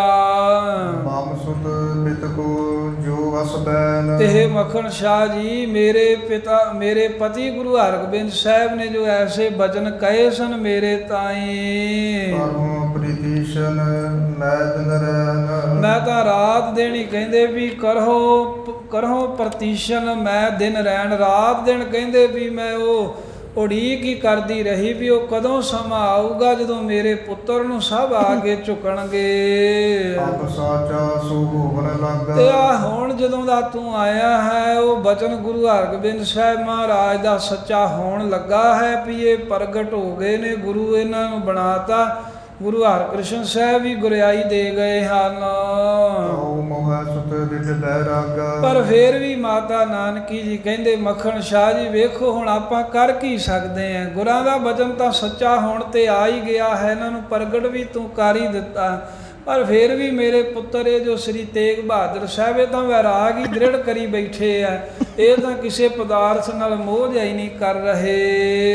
ਧੀਰ ਮਲ ਤੂੰ ਆਦ ਸ਼ਰੀਕਾ। ਵੇਖ ਧੀਰ ਮਲ ਤੇ ਹੋਰ ਜਿਹੜੇ ਸੋਢੀ ਹਨ ਬੜਾ ਸ਼ਰੀਕਾ ਕਰਦੇ ਨੇ, ਬਹੁਤ ਈਰਖਾ ਕਰਦੇ ਹਨ ਇਹਨਾਂ ਦੇ ਨਾਲ। ਕਰਤ ਦਵੈਸ਼ ਨਹਿ ਭਾਵਹਿ ਨੀਕਾ। ਆ ਇਹਨਾਂ ਨੂੰ ਵੇਖ ਕੇ ਉਹਨਾਂ ਨੂੰ ਚੰਗਾ ਹੀ ਨਹੀਂ ਲੱਗਦਾ, ਇਸ ਕਰਕੇ ਵੈਰ ਵਿਰੋਧ ਕਮਾਉਂਦੇ ਹਰ ਸਮੇਂ। ਹਾਰ ਲਗ ਕਰਤ ਘੁਟਾਈ। ਤੇ ਹੁਣ ਤੂੰ ਮਾਤਾ ਜੀ ਕਹਿੰਦੇ ਵੇਖਿਆ ਹੀ ਆ ਨਾ ਵੀ ਇਹਨਾਂ ਦੇ ਪ੍ਰਾਣਾਂ ਦੀ ਹਾਨੀ ਕਰਨ ਤੀਕਰ ਉਹਨਾਂ ਸੋਢੀਆਂ ਬਾਕੀ ਆ ਧੀਰ ਮੱਲੀਆਂ ਨੇ ਖਟਾਈ ਕੀਤੀ। ਇੱਥੋਂ ਤੀਕਰ ਡਿੱਗ ਪਏ ਵੀ ਉਹ ਇਹਨਾਂ ਦੇ ਪ੍ਰਾਣਾਂ ਨੂੰ ਵੀ ਨਾਸ਼ ਕਰਨਾ ਚਾਹੁੰਦੇ ਸਨ। ਵਾਲਾ ਬਵਨੀ ਕਹਿ ਚਲਵਾਏ। ਤੇ ਕਹਿ ਕਰਕੇ ਧੀਰ ਮੱਲ ਨੇ ਆਪਣੇ ਮਸੰਦ ਸੀਹੇ ਦੇ ਕੋਲੋਂ ਇਹਨਾਂ ਦੇ ਉੱਤੇ ਗੋਲੀ ਚਲਾ ਦਿੱਤੀ, ਬੰਦੂਕ ਚਲਾ ਦਿੱਤੀ। ਇਸ ਕੋ ਮੀਤ ਬਾਤ ਨਹਿਰ। ਪਰ ਵੇਖ ਲੈ ਫੇਰ ਵੀ ਤੂੰ ਵੇਖਿਆ ਹੀ ਆ ਨਾ ਵੀ ਉਹਦੀ ਖਟਿਆਈ ਵਾਲੀਆਂ ਗੱਲਾਂ ਵੀ ਵੇਖੀਆਂ ਨੇ। ਇਹ ਵੀ ਵੇਖਿਆ ਵੀ ਕਿਵੇਂ ਧੀਰ ਮੱਲ ਨੇ ਧੱਕਾ ਕੀਤਾ, ਕਿਵੇਂ ਉਹਦੇ ਮਸੰਦਾਂ ਨੇ ਇਹਨਾਂ ਨੂੰ ਮਾੜਾ ਚੰਗਾ ਕਿਹਾ, ਧੱਕਾ ਕਰੀ ਜਾਂਦੇ ਆ ਨਾ। ਇਹ ਸਾਰਾ ਕੁਝ ਹੀ ਮੇਰੇ ਪੁੱਤਰ ਗੁਰੂ ਤੇਗ ਬਹਾਦਰ ਸਾਹਿਬ ਜੀ ਵੇਖ ਕਰਕੇ ਰਹਿ ਕੌਣ ਕਹੈ ਬਹੁ ਬੀਰ। ਫੇਰ ਵੀ ਧੀਰ ਮੱਲ ਦਾ ਹੀ ਹਿੱਤ ਕਰੀ ਜਾਂਦੇ ਆ। ਫੇਰ ਵੀ ਵਾਰ-ਵਾਰ ਕਹਿੰਦੇ ਆ ਵੀ ਸਾਰਾ ਕੁਝ ਮੋੜ ਆਓ, ਸਾਰਾ ਕੁਝ ਧੀਰ ਮੱਲ ਨੂੰ ਦੇ ਦਿਓ। ਮਾਤਾ ਨਾਨਕੀ ਜੀ ਮੱਖਣ ਸ਼ਾਹ ਨੂੰ ਕਿਉਂਕਿ ਉਹ ਕਹਿ ਰਿਹਾ ਸੀ ਨਾ ਵਾਰ-ਵਾਰ ਵੀ ਮਹਾਰਾਜ ਆਪਾਂ ਨਾ ਸਮਾਨ ਮੋੜੀਏ, ਇਹਨਾਂ ਨੂੰ ਸਜ਼ਾ ਦਈਏ। ਸਤਿਗੁਰੂ ਸਾਹਿਬ ਜੀ ਕਹਿੰਦੇ ਸਭ ਕੁਝ ਵਾਪਸ ਕਰੋ, ਖਿਮਾ ਕਰਨਾ ਹੀ ਚੰਗਾ ਹੁੰਦਾ। ਇਹੀ ਸੁਣ ਕੇ ਗੁੱਸੇ ਜਾ ਕੇ ਮਾਤਾ ਨਾਨਕੀ ਜੀ ਨੇ ਸਾਰੀ ਗੱਲ ਸੁਣਾਤੀ ਵੀ ਮੱਖਣ ਸ਼ਾਹ ਤੂੰ ਇਹਨਾਂ ਨੂੰ ਕੀ ਕਹਿਣਾ, ਇਹ ਤਾਂ ਪਹਿਲੇ ਦਿਨ ਤੋਂ ਹੀ ਇਦਾਂ ਹਨ। ਇਹਨਾਂ ਨੇ ਵੇਖ ਸਾਹਮਣੇ ਵੇਖਿਆ ਹੈ, ਸਭ ਕੁਝ ਇਹਨਾਂ ਨੂੰ ਪਤਾ ਹੈ। ਗੋਲੀ ਚਲਾਈ ਆ, ਮਾੜਾ ਬਚਨ ਬੋਲਿਆ, ਘਰ ਲੁੱਟਿਆ, ਪਰ ਫੇਰ ਵੀ ਸਾਰੀਆਂ ਵਸਤੂਆਂ ਉਹਨੂੰ ਵਾਪਸ ਮੋੜਨ ਦੇ ਵਾਸਤੇ ਕਹਿੰਦੇ ਹਨ। ਇਹਨਾਂ ਨੂੰ ਕੌਣ ਮੋੜੇ ਵੀ ਇਸ ਤਰ੍ਹਾਂ ਤੁਸੀਂ ਨਾ ਕਰੋ, ਵੀ ਇਹਨਾਂ ਦੇ ਹਿੱਤ ਨਾ ਕਰੋ। ਧੀਰ ਮਲ ਕੋ ਬਲੋ ਸਮਾਜ। ਆ ਧੀਰ ਮਲ ਨੂੰ ਕੋਈ ਘਾਟਾ ਹੈ, ਉਹਦੇ ਦੇ ਘਰ ਵਿੱਚ ਬਹੁਤ ਵੱਡਾ ਸਾਜੋ ਸਮਾਨ ਹੈ, ਬਹੁਤ ਹੀ ਉਹਨੇ ਮਾਇਆ ਗੁਰੂ ਘਰ ਦੀ ਇਕੱਠੀ ਕੀਤੀ, ਪਦਾਰਥ ਇਕੱਠੇ ਕੀਤੇ ਆ। ਸਰਬ ਸਮਰਿੱਧ ਤਾਹੇ ਘਰ ਆ ਉਹਦੇ ਘਰ ਵਿੱਚ ਸਭ ਤਰ੍ਹਾਂ ਦੀ ਸਮਰਿੱਧੀ ਹੈ, ਹਰ ਤਰ੍ਹਾਂ ਦੀ ਸਮੱਗਰੀ ਵਿਭੂਤੀ ਹੈ।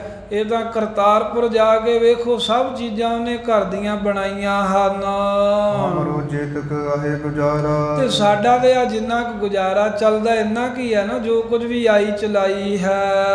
ਸੋਨੀ ਕਹਤਾ ਦ੍ਰਿਗਨ ਨਿਹਾਰਾ। ਇਹ ਮੱਖਣ ਸ਼ਾਹ ਮਾਤਾ ਜੀ ਕਹਿੰਦੇ ਉਹ ਤੂੰ ਆਪਣੀਆਂ ਅੱਖਾਂ ਨਾਲ ਚੰਗੀ ਤਰ੍ਹਾਂ ਵੇਖ ਹੀ ਲਿਆ ਨਾ ਆ ਕੇ ਵੀ ਆਪਣੇ ਘਰ ਵਿੱਚ ਇੱਥੇ ਤਾਂ ਮਸਾਂ ਗੁਜ਼ਾਰਾ ਹੀ ਚੱਲ ਰਿਹਾ, 2 ਪੈਰ ਲੰਗਰ ਹੀ ਮਸਾਂ ਪੱਕਦਾ ਏ। ਬਹੁ ਸੰਤੋਸ਼ ਸਹਿਤ ਸੁਤ ਮੇਰਾ। ਪਰ ਫੇਰ ਵੀ ਮੇਰਾ ਜੋ ਪੁੱਤਰ ਆਏ ਜੋ ਸ੍ਰੀ ਗੁਰੂ ਤੇਗ ਬਹਾਦਰ ਸਾਹਿਬ ਨੇ ਸੰਤੋਸ਼ ਦੇ ਵਿੱਚ ਹੀ ਨੇ, ਇਹਨਾਂ ਨੂੰ ਕੋਈ ਖਾਹਸ਼ ਹੀ ਨਹੀਂ ਆ, ਕੋਈ ਪਦਾਰਥਾਂ ਦੀ ਕੋਈ ਮਾਇਆ ਦੀ ਇੱਛਾ ਹੀ ਨਹੀਂ ਆ। ਨਿਰਵਾਵਤ ਕਹੈ ਦਰਬ ਕਨੇਰਾ। ਆ ਵੇਖ ਹੁਣ ਤੂੰ ਲੈ ਕੇ ਆਇਆ ਜੋ ਲੁੱਟ ਕੇ ਲੈ ਗਏ ਸਨ, ਤੇ ਵਾਰ-ਵਾਰ ਤੈਨੂੰ ਕਹਿ ਕੇ ਫਿਰ ਵਾਪਸ ਕਰਾਉਣਾ ਚਾਹੁੰਦੇ ਆ ਵੀ ਮੋੜ ਦੋ, ਸਭ ਕੁਝ ਧੀਰ ਮੱਲ ਨੂੰ ਦੇ ਦਿਓ। ਤ੍ਰਿਸ਼ਨਾ ਅਗਨ ਲੱਗੀ ਤਿਨ ਕਰ ਕੋ। ਆ ਕਹਿੰਦੇ ਵੀ ਧੀਰ ਮੱਲੀਆਂ ਦੇ ਘਰ ਦੇ ਵਿੱਚ ਤ੍ਰਿਸ਼ਨਾ ਦੀ ਅੱਗ ਮੱਚ ਰਹੀ, ਬਲ ਰਹੀ ਹੈ। ਉਹਨਾਂ ਦੇ ਤਾਂ ਜਿੰਨੇ ਮਰਜ਼ੀ ਦੇਈ ਜਾਓ, ਪਦਾਰਥ ਦੇਈ ਜਾਓ, ਮਾਇਆ ਦੇਈ ਜਾਓ, ਉਹਨਾਂ ਦਾ ਰੱਜਣਾ ਹੀ ਨਹੀਂ। ਮਾਤਾ ਜੀ ਕਹਿੰਦੇ ਧੀਰ ਮੱਲ ਨਹੀਂ ਰੱਜ ਸਕਦਾ, ਉਹਦੇ ਮਸੰਦਾਂ ਦੇ ਅੰਦਰ ਤਾਂ ਤ੍ਰਿਸ਼ਨਾ ਦੀ ਅੱਗ ਮਚੀ ਹੋਈ ਆ। ਚਾਹੇ ਦਰਬ ਨਿਤ ਸ਼ਾਂਤ ਨਵਰ ਕੋ। ਆ ਜਿੰਨਾ ਮਰਜੀ ਧਨ ਕਹਿੰਦੇ ਵੀ ਉਹਨੂੰ ਦਈ ਜਾਓ, ਚਾਹੇ ਦਰਬ ਨਿਤ, ਹਰ ਰੋਜ਼ ਬਸ ਧਨ ਹੀ ਧਨ, ਪੈਸੇ ਹੀ ਪੈਸੇ ਚਾਹੁੰਦਾ ਰਹਿੰਦਾ ਧੀਰ ਮੱਲ। ਸ਼ਾਂਤ ਨਾ ਹੋਰ ਕੋ, ਪਰ ਫਿਰ ਵੀ ਉਹਦੇ ਹਿਰਦੇ ਨੂੰ ਸ਼ਾਂਤੀ ਨਹੀਂ ਆਉਂਦੀ, ਉਹਦਾ ਕਲੇਜਾ ਠੰਡਾ ਨਹੀਂ ਹੁੰਦਾ। ਜਿਨੇ ਕਹੈ ਮਾਨੋ ਸੋ। ਇਸ ਕਰਕੇ ਮੱਖਣ ਸ਼ਾਹ ਤੂੰ ਨਾ ਇਹਨਾਂ ਨੂੰ ਵਾਰ-ਵਾਰ ਕਹੈ, ਜਿਵੇਂ ਇਹ ਗੁਰੂ ਤੇਗ ਬਹਾਦਰ ਸਾਹਿਬ ਜੀ ਕਹਿ ਰਹੇ ਨੇ ਉਹ ਮੰਨਣਾ ਹੀ ਚਾਹੀਦਾ ਹੈ। ਹੁਣ ਸਾਨੂੰ ਚਲੈ ਨਹੀਂ ਬਸ ਹਮਰੋ ਕੋ। ਵੀ ਸਾਡਾ ਇਹਨਾਂ ਦੇ ਕੋਈ ਵਸ ਚੱਲਦਾ ਹੈ ਬਥੇਰਾ, ਮੈਂ ਤਾਂ ਕਹਿ ਕਹਿ ਕੇ ਥੱਕ ਗਈ ਐ ਵੀ ਤੁਸੀਂ ਵੀ ਆ ਸਾਂਭਿਆ ਕਰੋ ਪਦਾਰਥ ਮਾਇਆ। ਆ ਹੁਣ ਜੇ ਤੂੰ ਲੈ ਕੇ ਆਇਆ ਏ ਹੋਰ ਤਾਂ ਹੋਰ, ਜੋ ਤੂੰ ਚੜਾਵਾ ਚੜਾਇਆ ਉਹ ਵੀ ਕਹਿੰਦੇ ਵੀ ਧੀਰ ਮਲ ਨੂੰ ਹੀ ਦੇ ਦੇ। ਤੇ ਮਾਤਾ ਜੀ ਇਸ ਕਰਕੇ ਕਹਿਣ ਲੱਗੇ ਵੀ ਮੱਖਣ ਸ਼ਾਹ ਜਿਵੇਂ ਕਹਿੰਦੇ ਆ ਵੀ ਤੂੰ ਉਸੇ ਤਰ੍ਹਾਂ ਹੀ ਕਰ ਲਾ। ਫਿਰ ਮੈਂ ਤਾਂ ਇਹੀ ਚਾਹੁੰਦੀ ਆ ਵੀ ਉਹਨੂੰ ਵਾਪਸ ਕੁਝ ਨਾ ਦਈਏ, ਪਰ ਇਹਨਾਂ ਦੇ ਅੱਗੇ ਹੁਣ ਜ਼ੋਰ ਕਿਹਦਾ ਚੱਲੇ? ਕਿਸੇ ਦੀ ਮੰਨਣ ਤਾਂ ਹੀ ਹੈ ਨਾ, ਐਵੇਂ ਗੁੱਸੇ ਜਿਹੇ ਦੇ ਨਾਲ ਜਿਵੇਂ ਮਾਤਾ ਥੋੜਾ ਜਿਹਾ ਨਾਰਾਜ਼ਗੀ ਜ਼ਾਹਰ ਕਰਦਿਆਂ ਹੋਇਆ ਬਚਨ ਕਰਦੇ ਹਨ। ਕਹਿ ਜਨਨੀ ਢੂਰਤ ਲੋਚਨ। ਇਸ ਤਰ੍ਹਾਂ ਸਾਰੀ ਗੱਲ ਸ਼ੁਰੂ ਤੋਂ ਦੱਸ ਕੇ ਗੁਰੂ ਤੇਗ ਬਹਾਦਰ ਸਾਹਿਬ ਦੇ ਤਿਆਗ ਬਾਰੇ ਵੀ ਇਹਨਾਂ ਨੂੰ ਕੋਈ ਖਾਹਸ਼ ਸ਼ੁਰੂ ਤੋਂ ਹੀ ਨਹੀਂ ਰਹੀ। ਅੱਜ ਦੀ ਗੱਲ ਨਹੀਂ, ਬਚਪਨ ਦੇ ਵਿੱਚ ਤਾਂ ਬੱਚਾ ਖਿੱਚਦਾ ਹੀ ਹੈ ਨਾ ਕੋਈ ਚੀਜ਼ ਆਪਣੇ ਵੱਲ। ਇਹਨਾਂ ਨੇ ਉਦੋਂ ਵੀ ਕਿਸੇ ਚੀਜ਼ ਪਦਾਰਥ ਨਾਲ ਮੋਹ ਹੀ ਨਹੀਂ ਕੀਤਾ। ਇਹ ਹਰ ਸਮੇਂ ਇਸੇ ਤਰ੍ਹਾਂ ਹੀ ਰਹਿੰਦੇ ਹਨ। ਇਹ ਬਚਨ ਕਰਦੇ ਆ, ਮਾਤਾ ਦੇ ਨੇਤਰਾਂ 'ਚੋਂ ਪਾਣੀ ਆ ਗਿਆ। ਅਸਮੰਜਸ ਤੇ ਸੋਗ੍ਰਿਤ। ਅਸਮੰਜਸ ਲਖ ਕਰਤੀ ਸੋਚਨ, ਤੇ ਅਸਮੰਜਸ ਅਣਬਣ ਜੀ ਗੱਲ ਬਣੀ ਜਾਣ ਕੇ ਬਹੁਤ ਸੋਚਾਂ ਸੋਚਦੀ ਹੈ ਵੀ ਇਹ ਤਾਂ ਗੱਲ ਠੀਕ ਨਹੀਂ ਹੈ ਜਿਹੜਾ ਗੁਰੂ ਤੇਗ ਬਹਾਦਰ ਸਾਹਿਬ ਮੱਖਣ ਸ਼ਾਹ ਨੂੰ ਕਹੀ ਜਾਂਦੇ ਨੇ ਵੀ ਤੂੰ ਧੀਰ ਮਲ ਨੂੰ ਹੀ ਦੇ ਆ ਸਾਰਾ ਕੁਝ। ਮਾਮਸੁਤ ਤਿਨ ਕੋ ਕਰੇ ਭਲੇਰਾ। ਹਾਂ, ਮਾਤਾ ਸੋਚਦੀ ਆ ਵੀ ਮੇਰਾ ਪੁੱਤਰ ਤਾਂ ਧੀਰ ਮਲ ਦਾ ਹੋਰ ਮਸੰਦਾਂ ਦਾ ਭਲਾ ਹੀ ਕਰਦਾ ਏ। ਧਨ ਮਦ ਤੇ ਸੋ ਕਿਰਤ ਅਗ ਕੀਰਾ। ਪਰ ਜਿਹੜੇ ਉਹ ਨੇ ਧੀਰ ਮਲ ਜਾਂ ਉਹਦੇ ਮਸੰਦ, ਉਹ ਤਾਂ ਧਨ ਦੇ ਹੰਕਾਰ ਦੇ ਵਿੱਚ ਪਾਪਾਂ ਨੂੰ ਕਰਨ ਵਾਲਾ ਹੀ ਹੈ। ਇਹ ਉਹਨਾਂ ਦਾ ਭਲਾ ਕਰਦੇ ਹਨ ਪਰ ਉਹ ਇਹਨਾਂ ਦਾ ਬੁਰਾ ਸੋਚਦੇ ਹਨ।